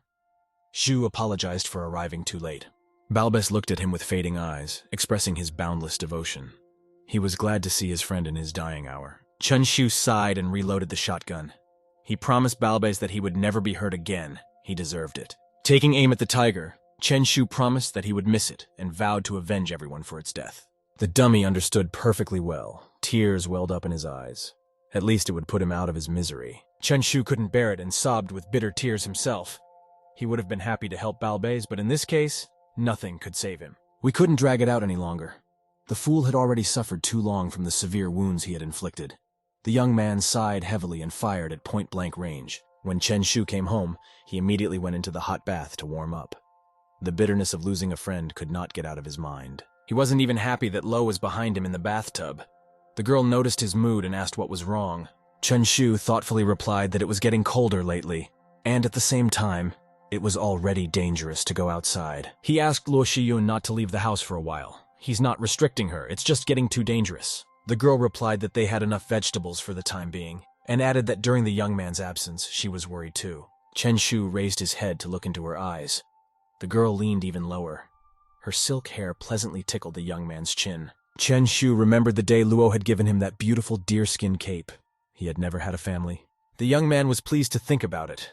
He turned to Luo Shiyun and rested his head on the girl's chest. Chen Shu thought about the fact that just when he was beginning to live his life to the fullest, a pack of wild beasts was trying to take his family away. He lifted himself up in his arms and began kissing the girl. Lo hugged him and kissed him back. Then in the forest, Chen Shu slowly pulled out a large cleaver from its sheath, admiring its steel. He would not allow his family to be taken away from him. Remembering this, Chen Shu pressed himself even harder against the girl, and she cried out in surprise. She felt good with the young man. Chen Shu now felt that Luo had become very dear to him, and he decided that he would fight to the last drop of blood. Hiding in his deer cape behind a tree, the young man loaded his shotgun and told himself that now the wolves would be his prey. Chen Shu ambushed him in the bushes. It didn't take long to wait. Soon enough, a wolf howl was heard as they chased their prey. The forces were clearly unequal. The deer, fast compared to humans, were inferior to the wolves, and the distance between them was decreasing. Reasonably thinking that 3 deer could not keep up, the wolves chose the weakest one and now clamped it from both sides. While one was catching up to the deer on the right, the wolf on the left significantly overtook the deer and rushed towards it. Now the deer left behind only sadly watched as his fellows disappeared behind the snow-covered hills. He was aware that he could not escape. The chase was too close.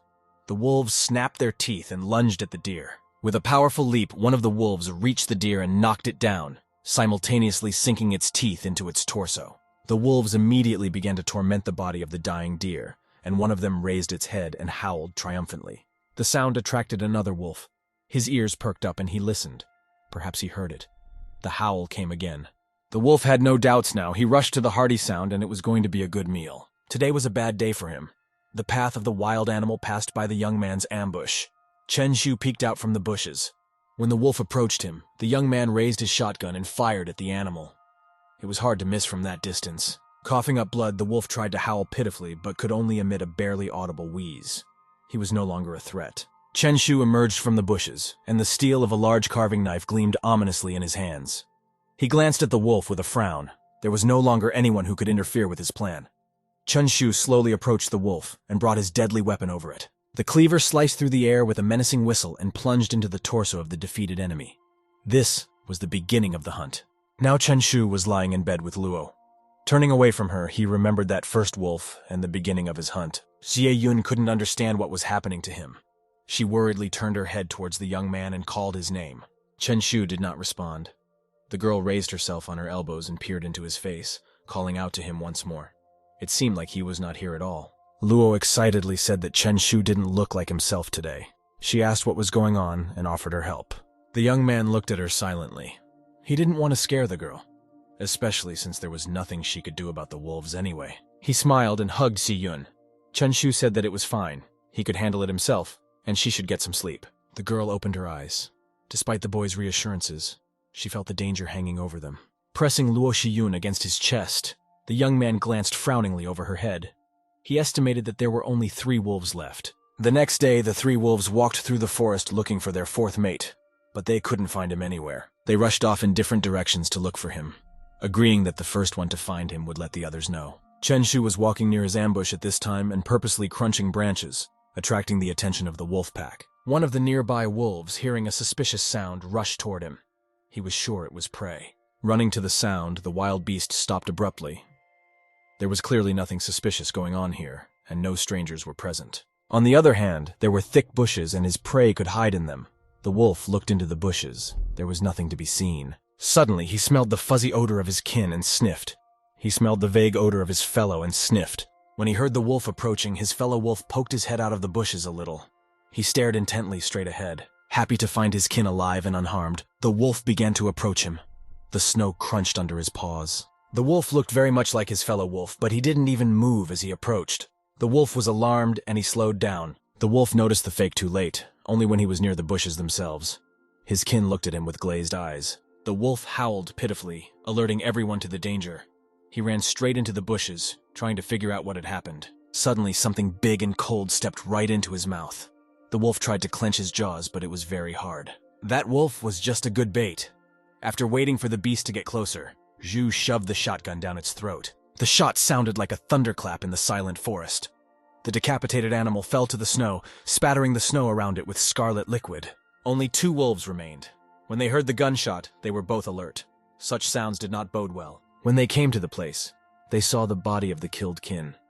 And a strange thing with a deer's head was rising from the bushes. Chen Shu slowly walked out of the ambush wearing a deer cloak.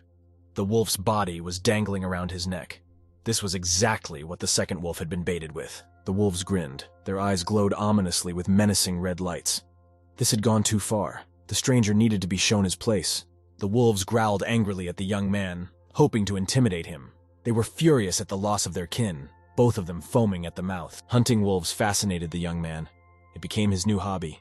10 more days passed unnoticed in this way. It snowed every day. The young man tirelessly cleared the driveways and paths outside his house. He set himself the goal of becoming an excellent marksman and practiced shooting bottles in a row. He got better and better at it. The only sad thing was that the 2 wolves seemed to have vanished without a trace. They had sensed the danger and never came back. Chen Shu remembered their ferocious gazes perfectly and understood that one had to be extra vigilant now. Reloading the shotgun, the young man frowned, thinking that for his own peace of mind, he should hunt them down and kill them. The girl came to his makeshift shooting gallery and called to him softly. The young man turned around perplexed. Lo distracted him. Shi Yun said that she had steamed fish and grilled meat for them today. She hoped to spend some quality time together today. The girl smiled, and not without a little modesty declared that her cooking skills had improved greatly in all this time. Chen Shu replied that he had other plans. He is leaving with his tent for a few days, so he will only take some dried meat. Luo Shiyun looked at him sadly. She had been trying to be together with him for days now, but nothing was happening. She said resentfully that Chen Shu leaves early every day and returns in the evening. Because of his affairs, they can't even eat together. Chen Shu bowed his head, realizing his guilt. He apologized and stated that he just had to do something and then they would be safe. Xie Yun continued to stand there. Chen Shu walked towards her and just passed by. For him, the conversation was already over. Lo took offense and indignantly shouted after the young man that he could at least tell her what was going on. Chen Shu thought that he couldn't tell the girl the truth. She would be even more worried. It was better to let her take offense. Without turning back to Xi Yun, he informed the girl that what was happening was not that important. He would know what to do about it. For Lo, it was a mortal offense. A traitorous tear slowly descended from her eyes. She didn't understand why she deserved such an attitude. Leaving the girl alone with her bad thoughts, Chen Shu packed his things and left. For 3 whole days, he did not appear at home. Early in the morning, Luo Shiyun was woken up by some strange sound from outside. She opened her eyes and listened, but she didn't realize what it was. Going to the window, the girl was surprised to see that Chen Shu had returned and was boarding up the windows on the outside of the house. The young man left enough space between the boards for sunlight. Besides, it would make it easier to rip them out. Luo Shiyun got dressed and went outside. She asked the young man in surprise what was on his mind. As usual, the young man immediately had a decent answer. He told Xie Yun that it was too cold today. So he decided to reinforce the windows of their house. He has only a little time left and soon he will finish it all and return to the house. Xi Yun was hard to fool. She blushed with embarrassment and said that she hadn't asked to be protected from danger at all. Chen Shu asked the girl to stop joking around. He stated that he was a little hungry and asked if there was any food. Xi Yun looked at the young man intently and said that she wasn't joking at all. He is acting as if nothing happened between them, and it is chilling their relationship. Chen Shu realized that the matter had gone too far and said that Luo misunderstood him. The girl asked what was wrong then. Xi Yun recalled that they had impulsively gotten close to each other in a hurry that night, and now she wondered if that meant the end of the relationship. Chen Shu said that he was just trying to protect his family. Luo couldn't stand it and squealed, demanding that he finally explain to her what was going on here. The girl shouted that their family was built on mutual respect, so she demanded to be shown some respect. Chen Shu frowned. Everything had gone wrong. Luo was very angry with him, but even so, he couldn't open up to her. The young man shouted back that they had already agreed on everything, and there was absolutely nothing Ji Yun could do to help his case. Chen Shu asked the girl to stay home and rest for a few days. He would let her know when it was over. Luo stared at him in shock. It was very frustrating for the girl that Chen Shu wasn't telling her anything. Even if she didn't help, she might have new ideas. Without turning around, the offended girl went into the house. Let her do what she wants. If he wants to talk, he knows where to find her. Meanwhile, Chen Shu continued nailing the windows and realized that he was out of nails. He would need to stop by the store. The situation with the wolves was getting worse. They were hiding somewhere, and their tracks were almost covered with snow. It was useless to look for them in the forest. Besides, it was getting colder every day. At this point, the temperature was approaching 30 degrees below zero. Therefore, Chen Shu decided to stop at heating the house and reinforcing its windows and doors in case the wolves attacked. Chen Shu got into the car and frowned, thinking that there was another problem. Luo is getting nervous, and he doesn't want to fight with her. Pondering all the way, the young man drove through the town. There was no sign of wolves anywhere, so he went to the hardware store. Just in case, Chen Shu went in there armed with a knife and a shotgun. No one visited him, so he had to break the glass. All the tool shelves were still intact. The young man was very pleased that the store was so well preserved. You could find absolutely everything here, but the young man was primarily interested in nails, wire, and duct tape. While reaching for the goods, Chen Shu accidentally snagged some weighty book on the top shelf. He took it down in surprise. The young man brushed the dust off the weighty book and glanced glumly at its blue cover with the image of a wrench. As it turned out, it was a technician's manual for servicing diesel generators. The brochure appeared to be intact. This manual could prove to be quite an asset, and the young man took off his gloves interestedly. Chen Shu flipped through page after page. The young man couldn't believe that he finally had a chance to restore the generator. Chen Shu had reached just the page that detailed all the wiring pinouts he needed. Suddenly, the TV screen, which was above one of the tool shelves, turned on by itself. It was more than strange for a city that had said goodbye to civilization almost 200 days ago. An image of 63 appeared on the screen. The same girl who had introduced him to the survival simulation. She smiled faintly and said hello to the young man. 63 said it had been quite some time. Chen Shu tried to figure out what was really happening. He stared at the screen in surprise, thinking he was imagining things. Suddenly he remembered that he was actually in a game simulation, and everything that happens doesn't have to be taken seriously. The girl stated that the dream project will be finished in a week. By this date, the young man should be ready for release. Chen Shu couldn't believe that his happiness would end in 7 days, and the woman of his dreams, Luo Shiyun, would turn into an arrogant boss. Chen Shu had gone shopping, and Luo Shiyun had plenty of time to think things over. She decided that it would be best to leave. Leaving a goodbye note, Zi Yun taped it to the front door. She had already tried her best, but this was the last straw. Gathering her few belongings into a travel bag, the girl headed for her brand new red car. Luo was sorry to leave this hard-won place. She turned around one last time and looked around the house with a sad look. In her note, the girl explained that they both needed to rethink things, so there was no point in trying to track her down. Mentally saying goodbye to the house, the girl turned around and walked slowly to the car. She could do it alone. Meanwhile, in the hardware store, Chen Shu got so angry that he smashed the plasma panel with the news from the game interface. Besides, he spent a lot of time for a reason. He managed to collect a full bag of various things that might come in handy at home. And most importantly, with the help of the guide, the young man managed to fix the generator. Now he and Lo don't have to worry about the heat in the house. At that moment, the store door creaked inaudibly, and one of the wolves the young man had been looking for so long entered the premises. Chen Shu couldn't believe that everything came together in one day. The dream, the fight with Luo, and the wolves that had come to him on their own. It seemed incredible that instead of a hunter, the young man himself had become the one being pursued. Worst of all, the shotgun was propped against a shelf not far from the entrance. Chen Shu thought that the wolves had a good reason to find him. Before their eyes, he had massacred 2 of his kin. Just like that day in the forest, their eyes lit up with sinister red lights. The wolves snarled viciously. Chen Shu turned straight towards the wolves. He realized that it was time for the final battle, and only one would survive. At the same moment, the wolves rushed at the young man. They felt their superiority. There were 2 of them, and the biped was only 1. The wolves were now between the young man and the shotgun, and there was nothing to even think about taking possession of the weapon. Chen Shu was not a timid person. He glumly informed his enemies that he would teach them a small lesson. Chen Shu assessed the situation. He estimated the distance to the door with the corner of his eye. The most important thing was to get to the car in time. There was a distance of about 1 meter between him and the wolves, and no less than 3 to the front door. But there was no other way out. At the last moment, Chen Shu began to doubt that he would succeed and turned pale. He didn't want to share Balbez's fate. Chen Shu rushed towards the escape route with all his might. The wolves immediately rushed after him, baring their teeth. The car was relatively close by. The young man reproached himself for not parking at the very entrance to the store. Chen Shu had already almost reached the car. The distance between him and the wolves was inexorably shrinking with each passing second. Besides, there was something under the snow, and the young man had not quite stepped his foot well. The intense pain made him slow down. Chen Shu was horrified to think that he might lose his life so foolishly just because he twisted his leg and couldn't escape. The wolves did not fail to take advantage of this. The wolves took advantage of it. One of them caught up with the young man and knocked him down. He clutched the hood from the deer's head and began tearing it to pieces, believing it to be a real deer. The second wolf grabbed the hem of the young man's cloak with its teeth and started pulling on himself with a vicious growl. Chen Shu was lying face down. He realized that there could be only one salvation.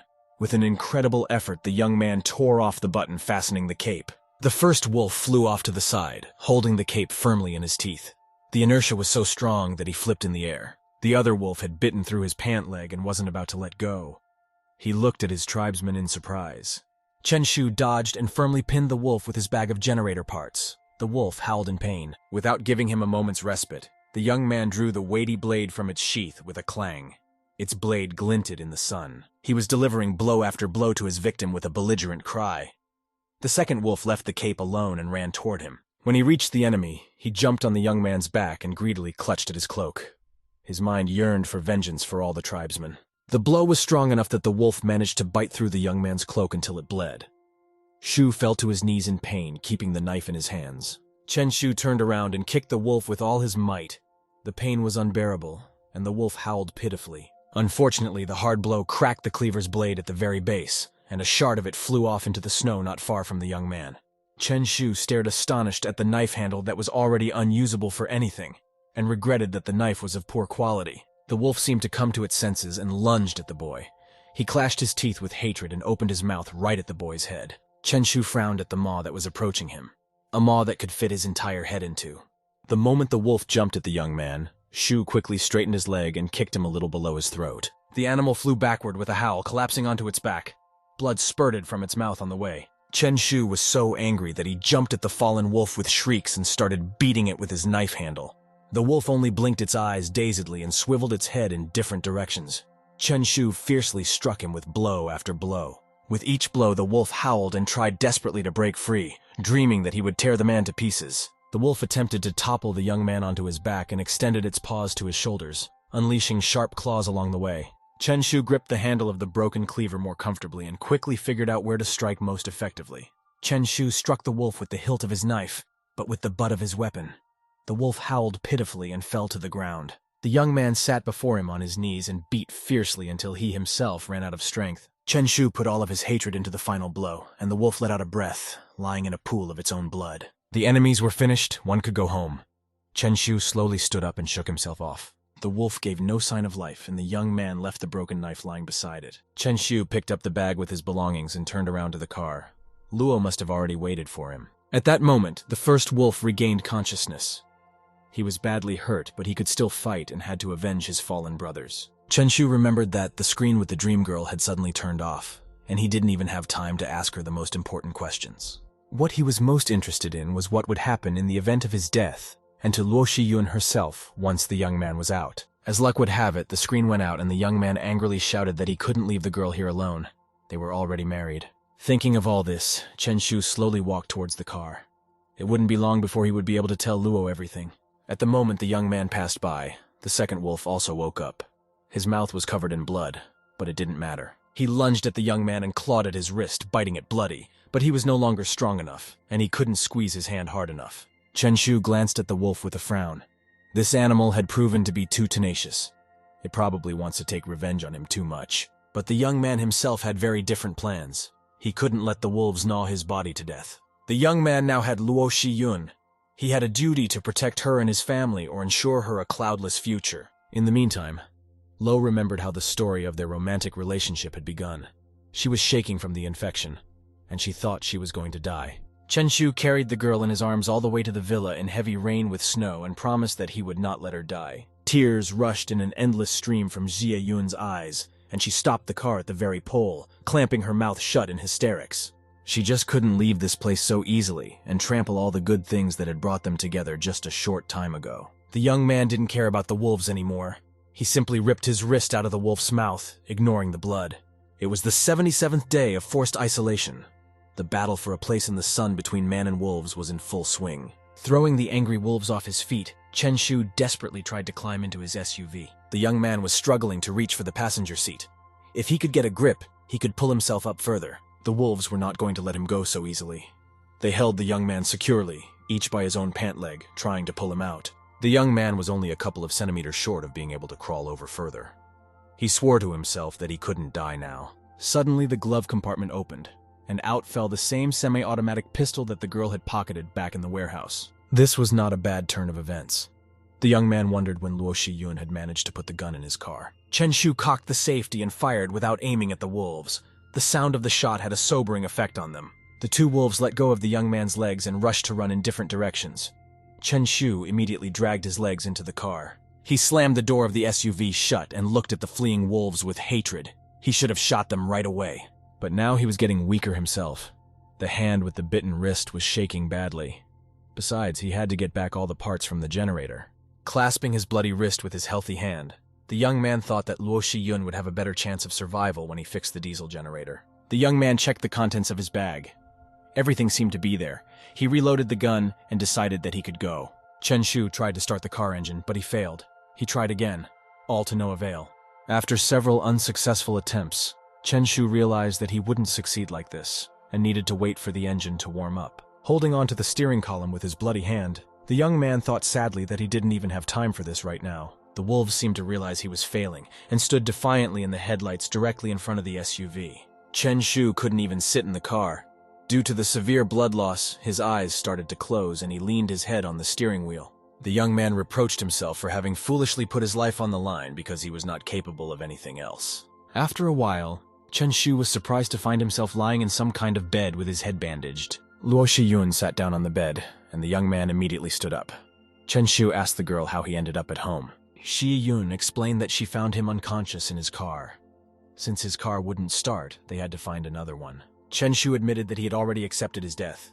It turned out that the girl had thought the same thing when she found him. The young man remembered those wolves that had almost gnawed him and asked Ziyun if she'd seen anything else. The girl said that he was holding the bag tightly in the car, and she took it with her. Chen Shu got excited and jumped off the bed. He exclaimed that there were spare parts for the generator, and they would be able to start the heating. Ziyun imperiously grabbed the young man's hand with both of her hands. Luo didn't want to let him go at such a difficult time. The girl said that after such an injury, he just needed to stay in bed for a few days. Chen Shu shouted at her. After realizing his rudeness, the young man meekly apologized to Ziyun and explained that he simply couldn't afford to rest. Lo had already realized this and bowed her head obediently. She said it was nothing. She had already learned his restless nature. Chen Shu looked at his wife with warmth. Still, they were made for each other. Even after a quarrel, she would not stop caring for him. The young man got dressed and went outside, opened the garage, where he couldn't see anything. However, he was already oriented in space. Moving the generator closer to the natural light, Chen Shu took out all the spare parts from his bag and spent some time repairing the diesel. At last, everything was completed, and the young man pulled the generator's starting knob. As if by magic, all the windows in the house lit up. It was the best picture Chen Shu had seen all winter. He looked up and couldn't get enough of it. The young man kept repeating the same words to himself. All his efforts were not wasted. It was worth it. Chen Shu closed the garage and shouted happily to Ziyun that the electricity had appeared and she should definitely look at it. Luo was slicing a piece of animal leg at the same time. When she heard the young man, she said to herself that he was just an incorrigible idiot. Chen Shu could not calm down and was as excited about the repaired generator as a child who had a new toy. Suddenly his smile faded. There was a red car outside the garage, and it didn't look brand new. The radiator in the front was dented pretty badly. There was some blood on the hood and radiator. Chen Shu walked closer. There was a deflated airbag hanging on the steering column, which had deployed at just the right moment. The hood, bumper, and radiator were crumpled and mangled. Blood from the radiator and hood poured all over the license plate. Coughing, Chen Shu slowly approached the red car that Luo Shiyun had brought him home in. The young man coughed and crouched on his knee near the front wheel. All four wheels were wrapped with chains for traction. The links of the front wheel were bloody. A foreign object was stuck in one of the chain rings. Coughing, Chen Shu took out that object and twirled it between his fingers, scrutinizing it carefully. It was a wolf fang. Now the young man roughly understood how it was. Luo Shiyun was driving through the city in a car and saw his car and the wolves. The wolves were unwilling to give her their prey and were ready to fight. They stayed where they were, snarling viciously at the girl. Without slowing down, Luo Shiyun drove straight at the wild animals and hit both of them. The impact of the terrifying force caused a dent. Chen Shu looked at the Fang and thought that Luo Shiyun was a very brave girl since she wasn't afraid to engage in battle with the wolves. Not stopping to think about his miraculous rescue, the young man began to slowly rise to his full height. It was time to go back to the house. The strength started to leave the guy. Chen Shu couldn't even stand up and only sank to his second knee. He could barely see anything in front of him. Continuing to cough, the young man reached for the fender of the car. He had to grab onto something with his hands. Chen Shu looked at his hand. His palm was carefully bandaged, but blood continued to show through the cloth. After carefully examining the wound, the young man realized that he had been seriously injured, and without a real doctor, he would not survive in this world. Chen Shu stood up, leaning on the hood, and looked closely at the deep dents on the radiator and hood. He thought that at first glance that dent looked like Lo had hit a tree at full throttle. Most likely the wolf was fleeing from pursuit, and Luo Shiyun was rushing after it at full speed, not wanting to leave it alive. The girl drove the car confidently. She now understood what Shu was trying to hide from her, and had to eliminate the threat for good. At full speed, Zi Yun crashed into the heavy wolf and pushed it in front of her for some distance. His blood flooded the radiator and hood. Coughing, Chen Shu looked into the car and immediately noticed the spent airbag by the steering wheel. The young man straightened up. He now realized how everything had happened. It was good that Luo Shiyun herself was not injured. He wouldn't have forgiven himself for that. It was only now that the electricity was connected that Chen Shu discerned that there was something strange hanging on the boards he was nailing the planks with. He walked closer and took a closer look. Luo Shiyun had hung 2 wolf skins there on a clothesline. So they were done with them. Chen Shu walked into the house and made his way to the girl's kitchen. Luo Shiyun continued to chop off pieces of wolf meat. The young man admired Luo's skillful handling of the remnants of his enemies for a few seconds, and put his arm around the girl's waist. Chen Shu pulled Luo to him, locking his hands together, and whispered in the girl's ear that she was working too hard. Luo asked what had gotten into him since he was a superhero. The young man replied that people of her rank should be able to forgive the mistakes of others. Ji Yun asked if he had ever eaten wolf meat. It turned out that the young man had never tasted it, so Luo offered to make a stew. Chen Shu asked the girl to hurry up. They still had a lot of urgent things to do today. Luo stated that he needed to heal a little more. The 178th day had come. The clock was ticking inexorably. There were a couple of days left before the experiment was completed. Spring was coming, and the sun rose over the city, which was covered with ice. The sky was clear blue. The sun was getting hotter by the minute, and the ice was coming down in clumps. There were fewer and fewer icicles on the street. Luo Shiyun pulled back the curtains and looked out the window. The girl met the appearance of the sun with great surprise. She happily exclaimed that the young man should look at it. The snowstorm had finally ended. Chen Shu turned his head with difficulty. The smile on Xie Yun's face immediately waned. She excitedly looked at the pale young man with sad eyes. Luo turned around and asked the young man what was going on with him. Chen Shu was breathing heavily. He could barely move. The young man couldn't even fully open his eyes. He faintly informed Xie Yun that there was absolutely no strength left in his body. Luo Shiyun worriedly suggested that Chen Shu had a slight cold and promised to bring him some medicine. The girl rushed to the dresser near the window and began to shake through the drawers with medicines. She couldn't find the right drug. Chen Shu groaned and called out to Luo Shiyun. As she continued to look for the medicine she needed, the girl asked what had happened to him. Chen Shu quietly said Luo may not look for a cure. It will not help. He feels that it is not a cold that has bedridden him. Luo Shiyun couldn't accept that her husband was on the verge of death. The girl looked at him worriedly. Trying not to show it, Lo smiled and walked over to the young man. She said that he would actually be fine. Xie Yun recalled that Chen Shu had made an incredible effort. He had hunted in the cold and carried supplies. And yes, he had also restored electricity. The girl went to the kettle and expressed her regrets that such a valuable employee had not been noticed earlier by the management. Pouring water into a glass, Luo said that she would definitely give the young man the title of best employee if he kept working. Chen Shu turned to the girl and quietly thanked Xie Yun for her kindness, calling her dear and beloved wife. Xie Yun frowned and said that she didn't promise to marry him. The young man now needs to drink medicine and get better. The girl extended her hand to him with a glass in which she dissolved the pill. Chen Shu reached for the container with a weak hand. The moment Chen Shu was about to take the glass, his strength began to leave him again, and the young man saw everything as if in a fog. Chen Shu took the glass from the girl's hands with tremendous effort. He sighed heavily. Each movement was difficult. Luo Shiyun was seriously scared for the young man and asked what was wrong. She could see now that something wrong was going on. Chen Shu could no longer hold a glass of water in his hand. Because of his helplessness, his hand trembled and his fingers loosened. The glass shattered to pieces. Waking up in the morning, Chen Shu could not open his eyes for a long time. When he was able to open his eyes, he saw Luo sleeping through his ajar eyes. When Luo Shiyun saw the young man looking at her, she immediately opened her eyes. The girl raised her head and moved closer to the young man. Shiyun started to pull the blanket off the guy and declared that now he no longer needed to pretend. She had figured out his game. The girl accused the young man of only pretending to be sick and doing it so that Lo would take care of him. Wriggling beside Zuya, the girl said that she didn't mind today, but it shouldn't happen again in the future. The blushing Shiyun pressed her back against the young man and closed her eyes, setting herself up for a romantic continuation. It seemed like Chen Shu was not in a good mood at all. Breathing heavily, he asked the girl to get up from him. They needed to talk. Luo Shiyun immediately recoiled to the side. She looked at the young man in surprise. She had not expected such a turn of events. Her lips curved at the offense she had taken. Lo asked how he could afford to abandon her at a time like this. Her whole body shook with tension and anger. Leaning her hand on the sheet, the girl crumpled it in her fist as hard as she could. Luo Shiyun couldn't stand it and roared. She shouted that Chen Shu was an incomprehensible person in general and demanded that he get up. The young man did not think of getting up. In a quiet voice, Chen Shu said that he simply did not have time to explain. He knew that he would die soon. The young man told her that there was enough gasoline for another 3 months, and there was more in the north of the city. Lo trembled. She was beginning to believe him now. Chen Shu was talking about the household and the seeds. Luo Shiyun leaned over him. She didn't want to believe that the young man was really leaving. He couldn't even lift his head and quietly talked about the generator and its service manual. You had to pass on all your knowledge. Luo couldn't stand it and sobbed, hugging the young man's neck. Chen Shu continued to talk quietly about what she had to do. The rest of the young man's allotted time passed very quickly. Lo listened to his instructions until the last day came in the morning. Chen Shu looked in front of him with his eyes ajar. Luo Shiyun helped him dress and took him out for a walk. Chen Shu was sitting in a wheelchair. He quietly said that the snow was already over.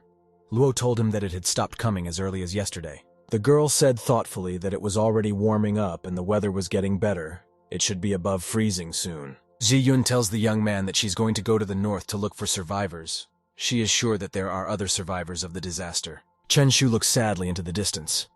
He knew that these were his last hours, and he wanted to remember the last few minutes forever. The young man turned to Lo and asked in a barely audible voice if she had loved him for any length of time they had been together. Luo Shiyun hesitantly raised her head.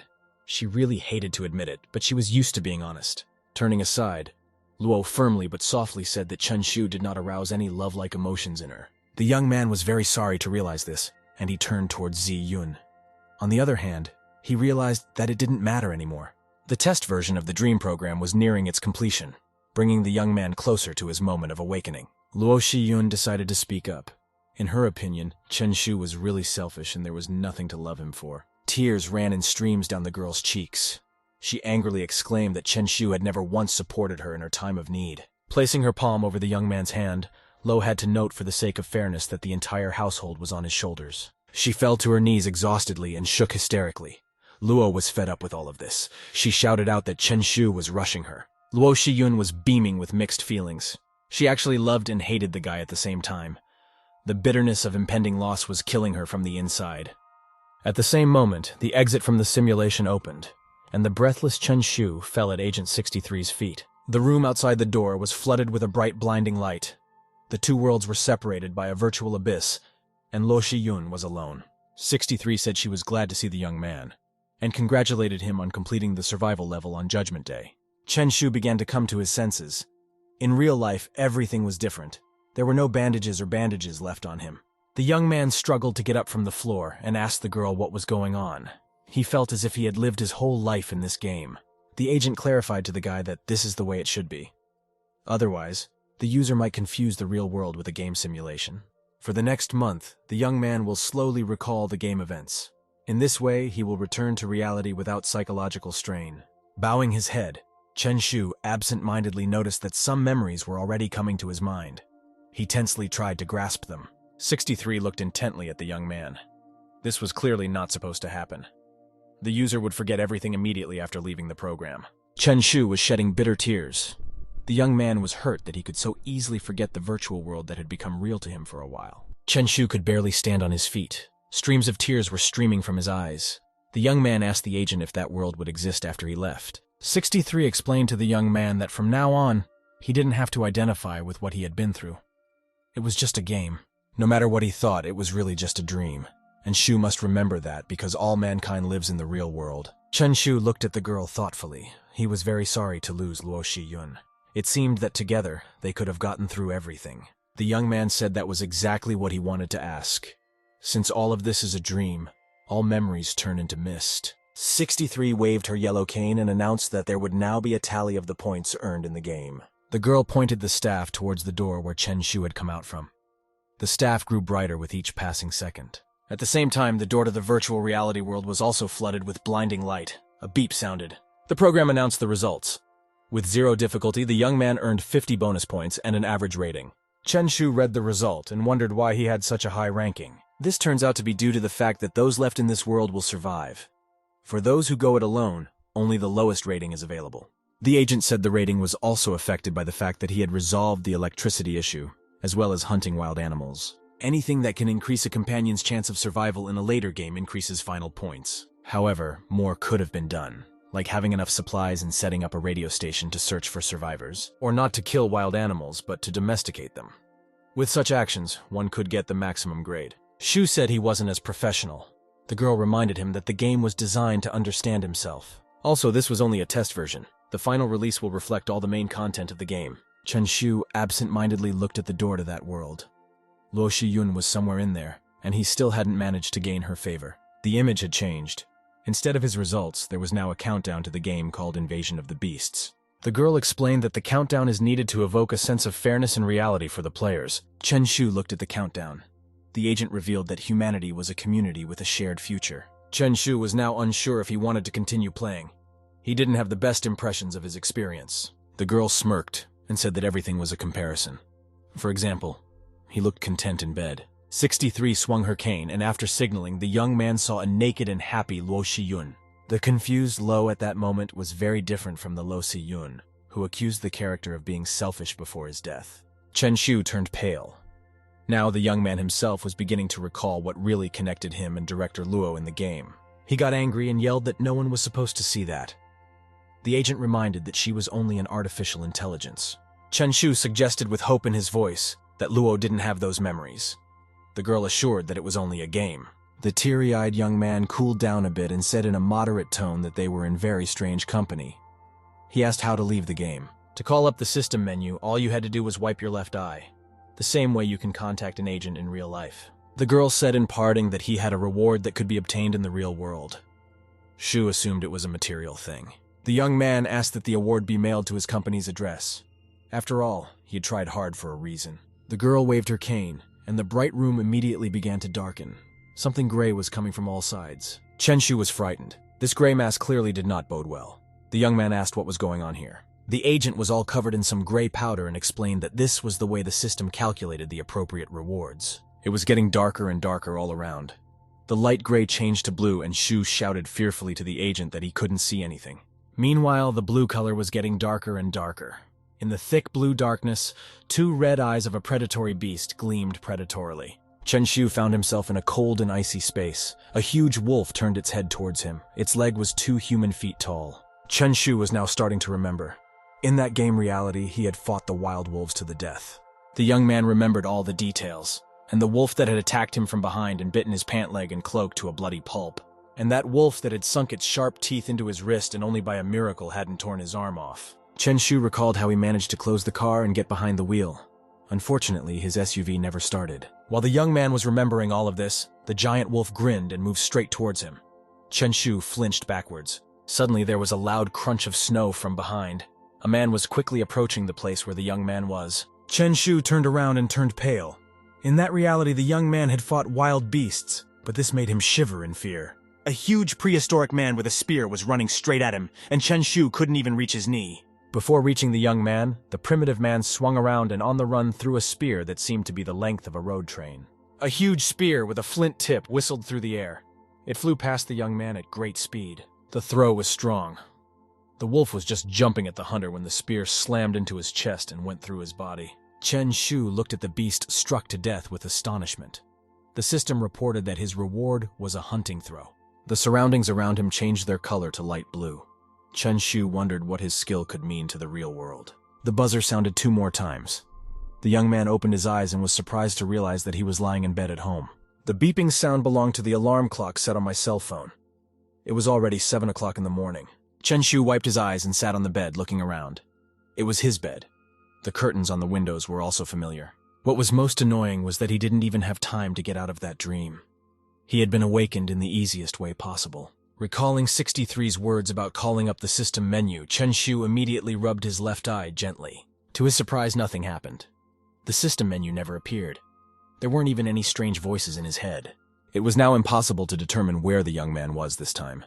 He didn't know if it was a game world or the real world. The system menu could not appear. There was an emergency and all the alarm lights were red. 63 couldn't understand anything herself and wondered to the system why it had suddenly discarded the young man. The system reported that the memory control function had failed. An error had been detected in the dream system. 63 frowned her eyebrows. This was not good. She demanded the system trace the error code. The system interface appeared on the screen. The program reported an error code and notified that it was starting to download data. The agent carefully watched the image on the screen. At the moment, the system showed Luo Shiyun sleeping. Suddenly, Ziyun got out of bed and headed to the kitchen. After choosing a better knife, she walked over to the young man sitting in the corner. Luo Shiyun swung the meat-cutting knife over the helpless young man, and its blade flashed threateningly in the darkness. 63 shouted indignantly that there should be nothing like that in her dream, and she didn't understand anything at all. The agent demanded that the vulnerability be addressed immediately. The system reported that the required patches were missing from the database. The girl grimaced and grabbed her head. It would be better if she programmed everything herself. As an administrator, she could do it. Meanwhile, Luo Shiyun also found herself in real life. When she saw herself in the familiar bed at home, she gasped. There were 2 women standing by her bed. One of them asked Miss Lo how she had slept. They were glad the girl was awake. Tears ran down Luo Shiyun's cheeks in streams. She still remembered what had happened in the virtual reality. The maid noticed that Miss Lo had not yet fully recovered, and asked how the girl was feeling now. Wiping her tears, Ziyun confessed that she had a very long dream. Unfortunately, she couldn't remember it. The girl wondered why the women had come to her room in the first place, and what they were doing there while she slept. The maid and Secretary Guo glanced at each other. There was no telling which was worse, remembering what she had done or being ignorant. The maid asked the girl if she remembered anything. It turned out that Ziyun had been sleepwalking last night. The girl had heard that all sorts of things happen in such cases, and asked the maids if she had done anything wrong. The maid turned pale. She said that Ziyun went to the kitchen with a knife in the middle of the night and kept repeating the same thing. Her eyes were closed. Nevertheless, she seemed to be aware of her actions. Lo mumbled words of apology. Luo Shiyun remembered the breathless body of her partner from the game and began to reconstruct the events. She cried again. The maid said that was why she called the secretary at night. The secretary suggested that Lo take a few days off. Ziyun roared even more, and through her tears, she quietly told herself that this wasn't a dream at all. She remembered a lot of things that were too real. Closing her eyes with her hands, the girl noted exhaustedly that everything happening there was now definitely more than a dream. Meanwhile, Chen Shu went to work. Today the city is different. There was an endless flow of traffic. After the virtual world of solitude, there were unusually many people here. And Chen Shu gawked around, comparing the 2 worlds. Looking at the familiar terrain, the young man gawked and didn't notice that he accidentally hit one of the passers-by with his shoulder. A student with glasses indignantly shouted that the young man was walking inattentively on the streets and should be more careful. Chen Shu regretfully thought that there were too many people in the real world, and it was very difficult to get used to it. The young man approached a street cafe. Before he could order, the cook asked if he wanted to repeat yesterday's order. He added that the relatives had asked him to find them a son-in-law. He winked at the young man and said that the girl was very beautiful. Suddenly, the cook realized that Chen Shu was acting rather strangely. The smile instantly faded from his face. From the outside, it looked like Shu was warming his hands over an open fire, and the cook wondered if the young man was cold. Chen Shu smiled and reported that he was a little cold. In fact, this dream was too real for him. The cook interrogated the young man if he wanted to meet that pretty girl. Chen Shu took the food and replied that he had a girlfriend. Chen Shu thought about it, remembering those horrible 6 months of survival.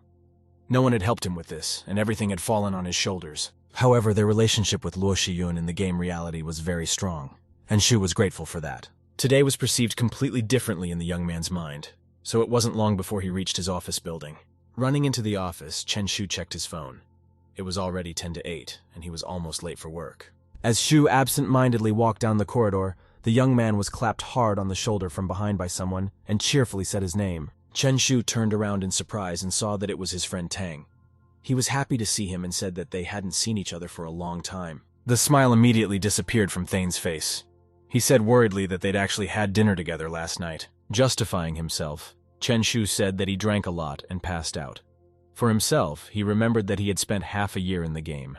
Tan said that their advertising department was being downsized, and there was a possibility that the entire department would be laid off. Chen Shu asked why this was decided.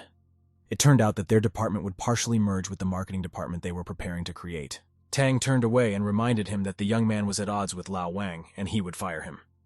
Shu admitted that he wanted to leave. He smiled and said that there were many options in this world and there was no need to force yourself to play by someone else's rules. Thane looked at his friend with undisguised surprise. He had never been so confident before. Tang looked closely at the young man and smiled. He said that Chen Shu had changed a bit lately after all. Chen Shu asked what exactly had changed.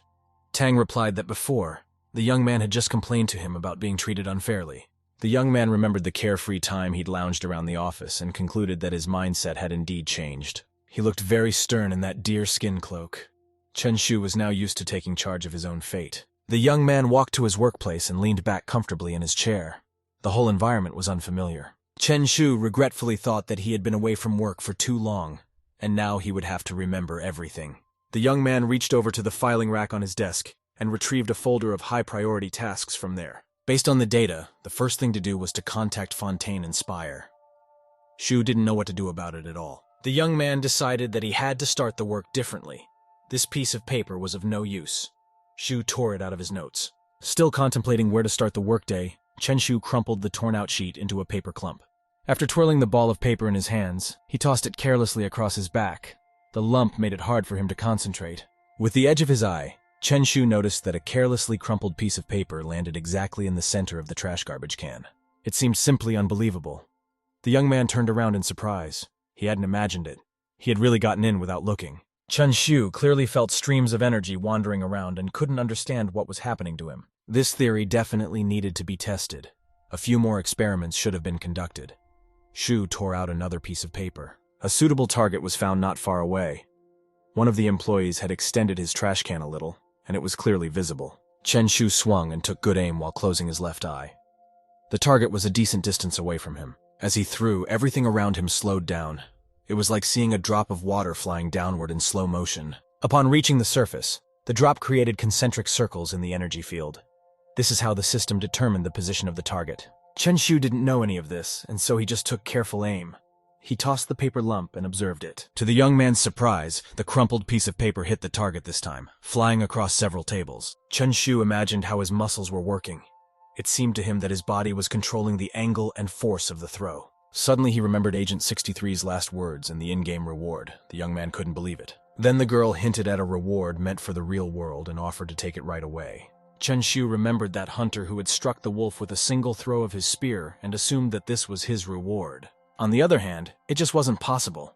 The real world is not about playtesting and game achievements. Chen Shu decided to try again for the purity of the experiment and this time chose the farthest trash can. The young man didn't even aim. He crumpled up another sheet of paper from his notebook and simply swung and threw the lump. As luck would have it, Lao Wang was passing by the basket at that very moment and a piece of paper ricocheted off his cheek. The department head immediately changed the direction of movement and approached the young man. All the employees knew what it smelled like. Wang glared at Chen Shu and ordered him into his office. The expression on his face did not bode well. Chen Shu himself turned pale at the upcoming conversation with his boss, noting in passing that the clod had still hit the exact target. The young man rose from his seat and walked slowly toward the study. His eyes went dark. All the staff were discussing him. Some were even happy about the young man's impending dismissal. In their opinion, Chen Shu had bored everyone to tears. One coworker exclaimed with a chuckle that the young man's entire family was in a lot of debt, and he was just a miserable kid. Tang was the only one not laughing.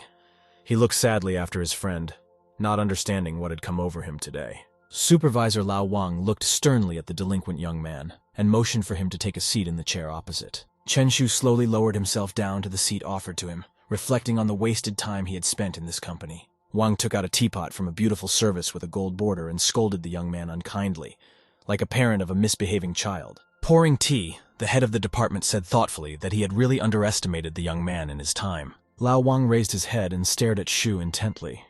There was no animosity in his gaze, and it was quite strange. For all 2 years, day in and day out, Wang had been constantly picking on the young man, and punishment should have followed for such misbehavior. Chen Shu decided to speak first. It didn't matter anymore, and the young man decided to say everything he thought about his company. Chen Shu recalled that he had done his job faithfully for 2 years, so he believed that his salary should be paid in full. Lao Wang was very surprised by the young man's statement and asked why he would leave. He assumed that Shu was not telling him something. The young man turned pale. Chen Shu thought that the boss had found one of his negative comments on the forum. To the young man's surprise, Lao Wang put his hand on his shoulder in a friendly manner and told him that it was to him that Shu owed his training. The manager said they were creating a new department under Vice President Liu. He was the one who put in a good word for the young man. Wang walked closer to the young man and asked him how he met Liu. Shu shoved the boss away and declared that he didn't know any Liu. The leader exclaimed that Mr. Liu had most likely discerned the young man's potential, just like Lao Wang himself. The boss himself brought the young man's cup to his mouth and noted that he always thought he was a good student.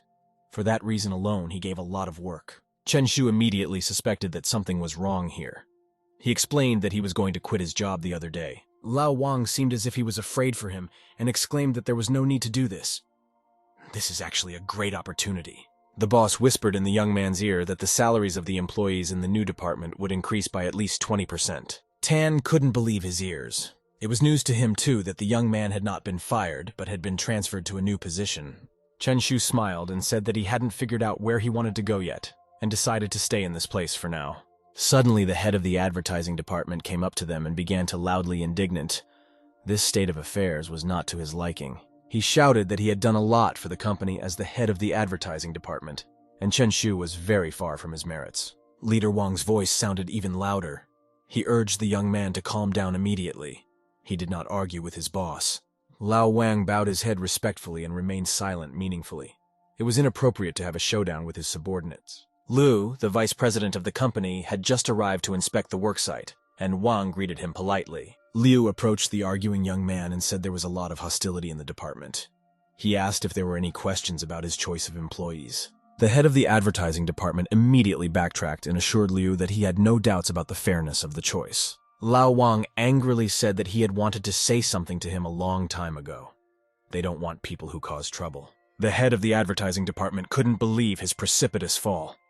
He simply did not have enough words. He was panting. Wang said that Chen Shu would be transferred to the marketing department, and his workload would be handled by the new team leader. Lao Wang offered to take Tanu's place of leadership. The young man was surprised, and at first thought he had misheard. Recovering, Tan straightened up and informed his boss that he was honored and would live up to the expectations of the management. Lao Wang smiled and informed Chen Shu that he no longer needed to work today. It was time to move to a new department. Shu frowned. It was clear that Lao Wang was trying to make a good impression on him, perhaps because of Liu.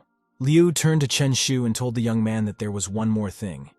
Their new department is organizing a party at the end of the day. This will be a great opportunity to bring the young man up to speed and introduce him to new colleagues at the same time. In addition, Liu went through the entire advertising department and said that the advertising department is not going to lay off employees. Liu said goodbye warmly and motioned for everyone to return to their work duties. Wang politely escorted him out. Chen Shu looked at him perplexedly. He didn't know this person. It was completely unclear why Liu cared for him so much. Liu also didn't understand why Luo Shiyun allowed the young man to move to a new department. His abilities seemed to be average. Chen Shu had moved to the marketing department, and so the new team leader called the staff into a meeting. Tan said that their advertising department has not been able to achieve the required figures this month, and encouraged staff to discuss this. No one wanted to talk to him. The head of the advertising department was just dozing, putting his foot on his leg and leaning back comfortably on the back of the sofa. The second employee folded his arms defiantly and glared defiantly at Thane, knowing full well that he would get nothing for it. The third colleague calmly took out his phone and started playing on it, not paying any attention to Thane, as if he wasn't here. Lao Tang was confused. He was very unhappy to see that he, as the boss, was simply ignored by everyone. The head of the advertising department put his hand on his shoulder in a friendly manner and informed him that the experience of managing a team does not come immediately. He said that Chen Shu would leave, and they would be the only ones left. If the team is not managed, there will be no support. The department head added that they have no potential for further growth, and therefore Tan will not prove anything to the management. Meanwhile, Chen Shu was on the phone with his parents. His mother asked if he would come for Chinese New Year. The young man asked how things were going at home. His mother tiredly replied that they were doing fine. Shu should take care of himself. Chen Shu boasted that he had gotten a pay raise and hoped that they would be able to pay off their creditors soon. Mother said that those 2 years were very hard. Chen Shu smiled and said that they would do well. As soon as the young man finished talking on the phone, a girl in a pink dress came up to him and assumed his name was Chen Shu. The girl said her name is Dai Xin. She is in charge of the marketing department. Xin learned about the young man from the staff list. They exchanged handshakes and Zixin asked if Chen Shu was going to come to their marketing department party. The young man couldn't believe it. The gathering place turned out to be the same villa he had lived in with Luo Shiyun. Zixin explained that Ryu liked to hold parties at his house and offered to give the young man a ride there. Chen Shu still couldn't believe that he was staying at Mr. Ryu's house in his dreams. The girl warned that Ryu was very zealous about cleanliness. Chen Shu asked what to pay special attention to. Zixin suggested at least cleaning the soles of his shoes before entering his villa and not dirtying the floor at all. Chen Shun immediately remembered his second captured deer. Then he happily told Xie Yun that he had returned home. Without taking his shoes off, the young man strode into the hall, the bloody footprints of his boots stretching behind him, not counting the blood dripping from his cloak. The young man seemed to be at a loss for words. If this was the real world, Ryu would have torn him apart with his principles. Without noticing the young man's reaction, Zixin laughed and advised him not to use the toilet in Mr. Ryu's house at all. Chen Shu recalled his constant arguments with Luo Shiyun about the toilet lid and her constantly indignant face. It turned out there was more to it than that. It was strictly forbidden to go to other rooms, especially Ryu-san's bedroom. Chen Shu blushed. It turns out that he had violated absolutely all of Mr. Ryu's requirements during the game. The girl noticed that Shu was acting strangely and asked what was wrong. The young man immediately turned aside and said that everything was fine. Suddenly, someone shouted loudly from behind that there had been a robbery. Zixin and the young man turned around in surprise. After snatching the briefcase from a passerby, the robber ran down the street. The owner rushed after him and asked for help in catching the thief. While everyone was trying to unsuccessfully chase after the swift robber, Chen Shu stood and watched him, figuring out the distance to his target. Without a word, the young man snatched the paper bag with the documents from his companion. She didn't even have time to say a word. Zixin began to stutter in surprise. She confusedly asked the young man why he took the bag from her. Chen Shu began to swing around, and the girl was scared for her belongings. She stated that there were important documents in there. The owner of the red bag kept failing to catch up with the thief and asked everyone he saw to help stop the robber. Having reached the fence on the sidewalk, the young man grabbed the top of it with his free hand. The main thing is to swing over the fence. Outside the fence, he'd have a few minutes head start. That fat guy couldn't possibly do it that fast. At this moment, Chen Shu summoned the energy of water and concentric circles to help him hit accurately. The robber noticed his odd movements and only grinned. He was too far away to be knocked down. Zixin was convinced that it was absolutely useless. It wouldn't do anything to the thief, and he might lose his documents. Chen Shu was the only one who was absolutely sure that he was doing everything right. He knew that the system would not fail. The throw of the bag was so strong that the valuable papers remained in the paper bag by inertia and did not fly away. The robber in the dark glasses was just making a final dash through the barrier and had to stay out of range. At the last second, a bag of documents crashed at high speed into the robber's kneecap. From the intense pain, the young man lost his balance for a second and caught his other foot on a low fence. The robber fell to the pavement, letting go of the stolen bag from his hand. The documents from Zixin's bag slowly flew around. Chen Shu helped pick up the scattered documents. The owner of the stolen bag thanked him. Everything was in place. This situation was not quite clear to the young man. The thief only almost stole her bag, and the girl is enjoying life. Without turning to the guy, Zixin called his name in a stern voice and asked him to come closer. Chen Shu turned pale. He thought that Zixin would reprimand him for scattering documents. Contrary to his expectations, Zixin exclaimed that he was a very nice guy and blushed at his words. The girl admired his accurate throw at the kidnapper. She asked if Chen Shu could teach her such throws. Zixin explained that when she met him she acted reserved, but now everything has changed. He is simply a god in her eyes. Chen Shu smiled. Now he knew what kind of character Zixin, the head of the marketing department, really possessed. The man offered to help pick up the scattered items. The woman warmly thanked the young man for the great hit. While helping to pack, Chen Shu happened to come across Dufeng's business card from Tip Top Capital Group. He showed Zixin's business card and assumed it had fallen out of her package. The girl turned pale and said that it was an important partner. Zixin took away the business card and asked her not to tell anyone. Dufeng is very influential and is in the top 100 of the whole world. Chen Shu thoughtfully said that he had heard this name before, but couldn't remember what it was related to. Zixin revealed that Dufeng has a romantic relationship with director Luo, and she recently went on a cruise with him. After saying these words, Chen Shu frowned and turned pale. Now he began to recall how he knew this person. Then in the game simulation, Luo revealed that her boyfriend's name is Dufeng, and he is an executive of a technology company. The young man didn't feel like talking about it anymore. He got up and asked the girl to hurry up. They might miss dinner. This was all strange. Chen Shu frowned even more and told himself that it was only a game. Luo has a life of his own. Everything looked completely different now. The trees were fragrant with green. The birds were flocking in the spring sky. Chen Shu and Zi Xin were standing near the entrance. The girl announced that the banquet would be held at the back of the villa. The villa was very large, and Zi Xin was sent detailed explanations. She began to read them out loud. Chen Shu didn't listen and resolutely opened the familiar wicket. Zi Xin asked him not to hurry. It was easy to get lost here. The young man was unstoppable in this villa. He navigated even in the dark. Zi Xin could barely keep up with him. The feast was in full swing, and the man at the table greeted the leader cheerfully. It turned out that they had been waiting for a long time. Zi Xin angrily whispered to the young man that he was acting too arrogant, as if he had entered his own house. Chen Shu hesitated for a moment. To him, this was indeed his own home, but no one would believe it anyway. Vice President Liu and Director Luo stood in the center of the large platform. She was wearing an evening dress today. Liu motioned for everyone present to take a seat. Their marketing department is gathered. They need to talk business. Zi Xin put her arm around the young man's shoulders and offered to take a table together. This was not like the restraint of introductions. Zi Xin asked the guy how old he was and if he had a girlfriend. At that moment, they were just passing by Luo. Shi Yun tried her best to pretend that they didn't know each other. She sadly lowered her head, remembering the survival in the villa. Meanwhile, Liu talked about his plans. They already have a chain of supermarkets. Now they need to get into e-commerce. Chen Shu asked Zi Xin in surprise what Luo was doing here. The girl explained that the department was created at her suggestion.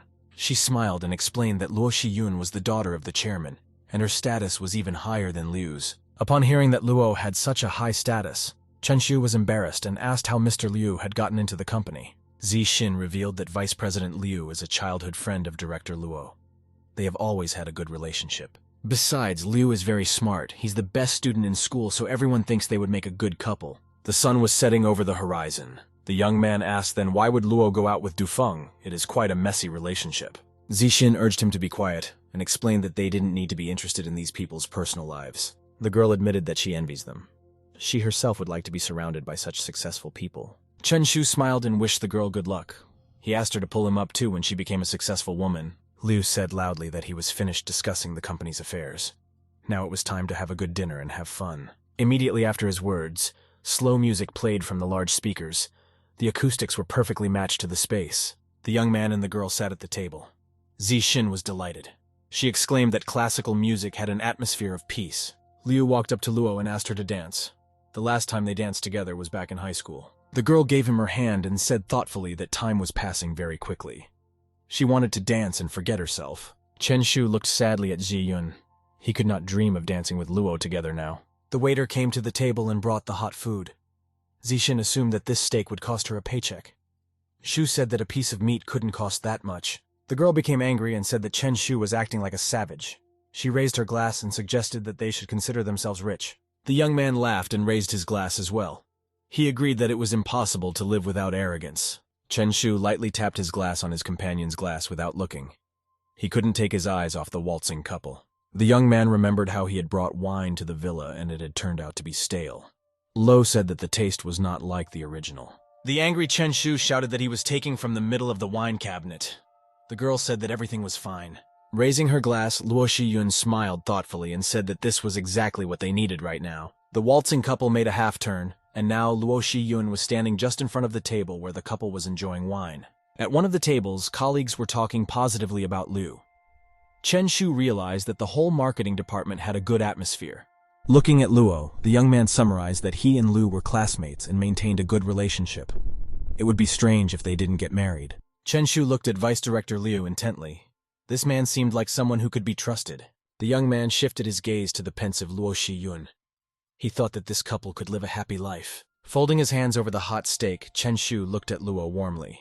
He was glad that things were going well for her. The young man was thinking so hard he didn't notice his hands sinking ever closer to the steak he had just cooked. Chen Shu burnt his hand badly. He couldn't stand it and exclaimed that the steak was very hot. He was injured. Zi Xin bent over the table and said he was an idiot. The chef asked him to be more careful with the dish. Despite this, the girl was worried about her companion and asked him not to move. She would do it herself. Zixin gently turned his hand palm up and started pouring cold water abundantly. It felt better immediately. The girl said he was still lucky. It would heal in a couple of days.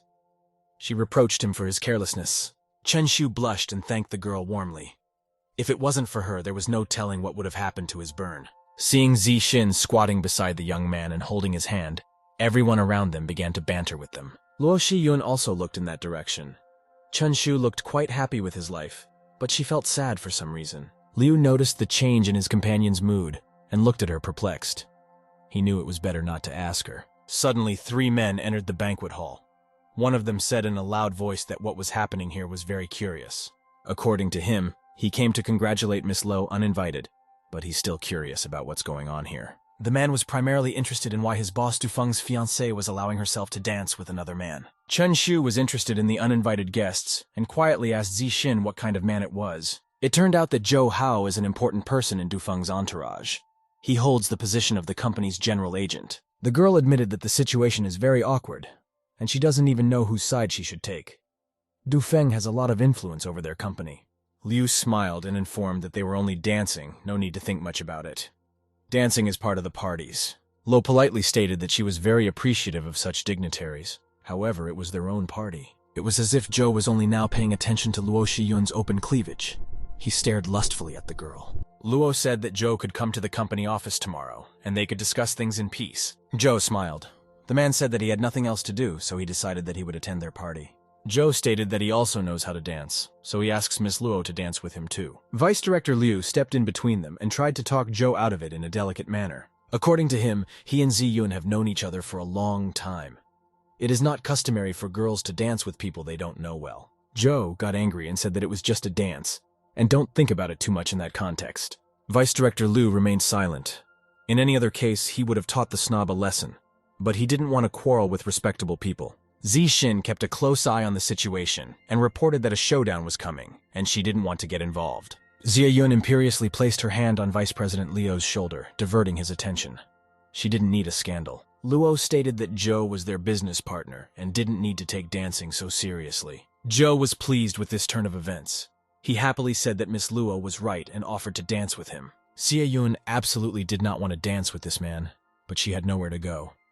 A lot of her life depended on him. Zixin angrily said that what Zhou did was unfair. It was just disgusting. Shu watched the dancing couple. Zhou stated that Dufeng had already organized everything, and he had just come to Luo to act as a mediator in their relationship. Looking thoughtfully away, the girl absent-mindedly thanked Zhou for his concern in organizing the meeting.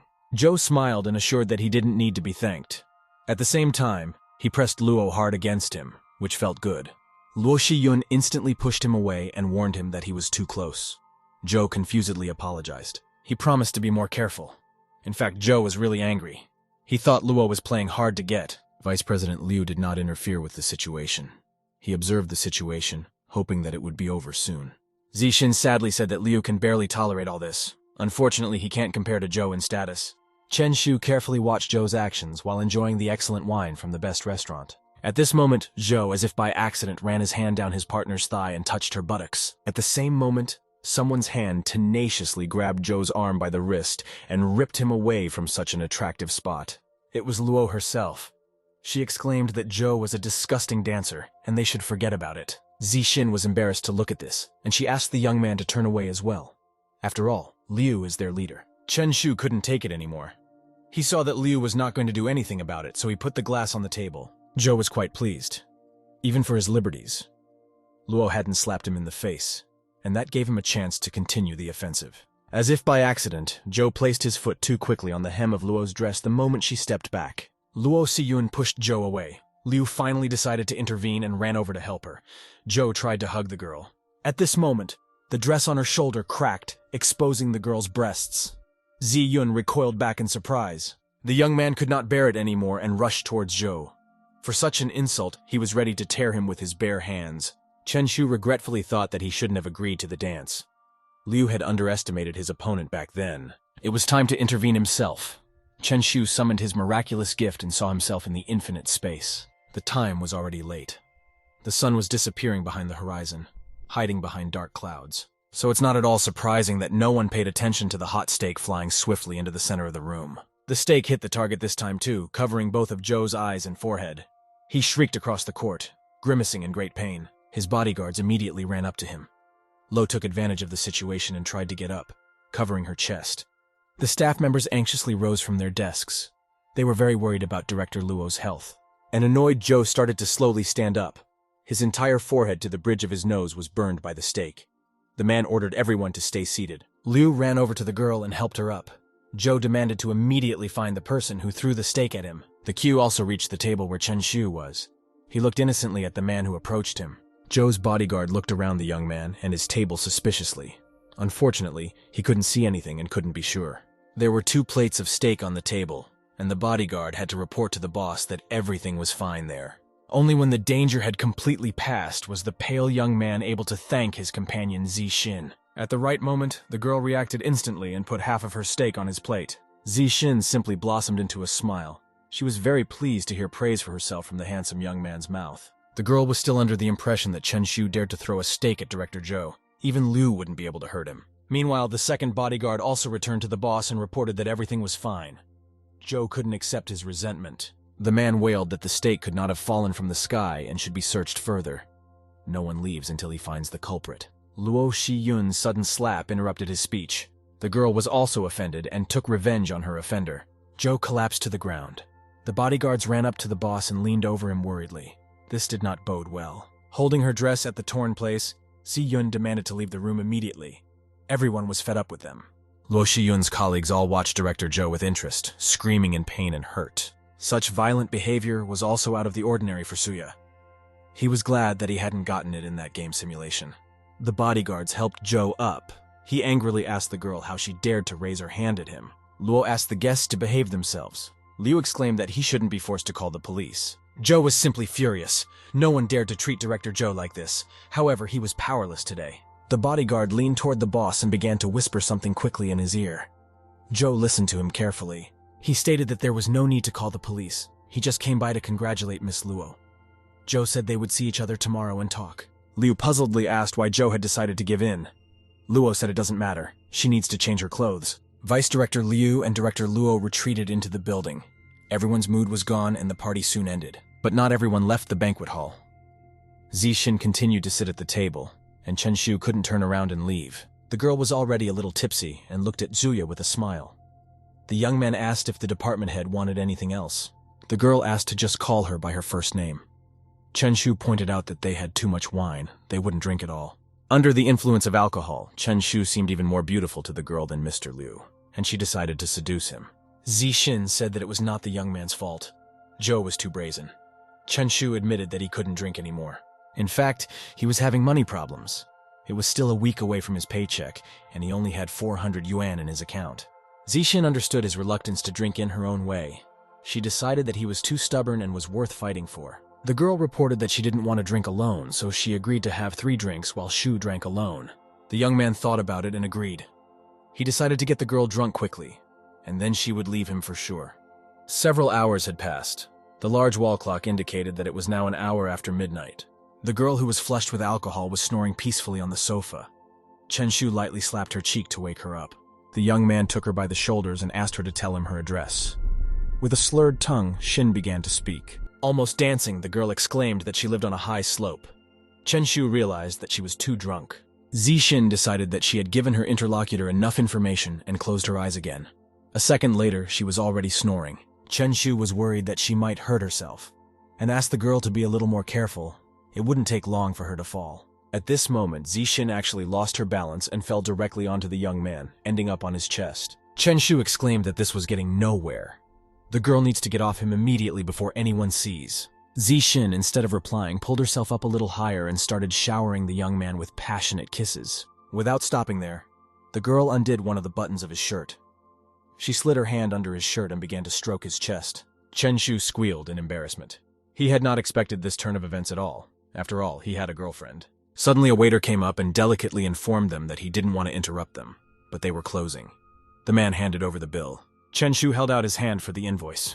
The young man himself wanted to know how much he had left to live on. Only after glancing at the bill from the banquet hall, Chen Shu was horrified. The amount was more than what he had expected. You have to pay for the pleasure. In the young man's case, 3 courses cost him exactly 400 yuan. That was all he had in his account.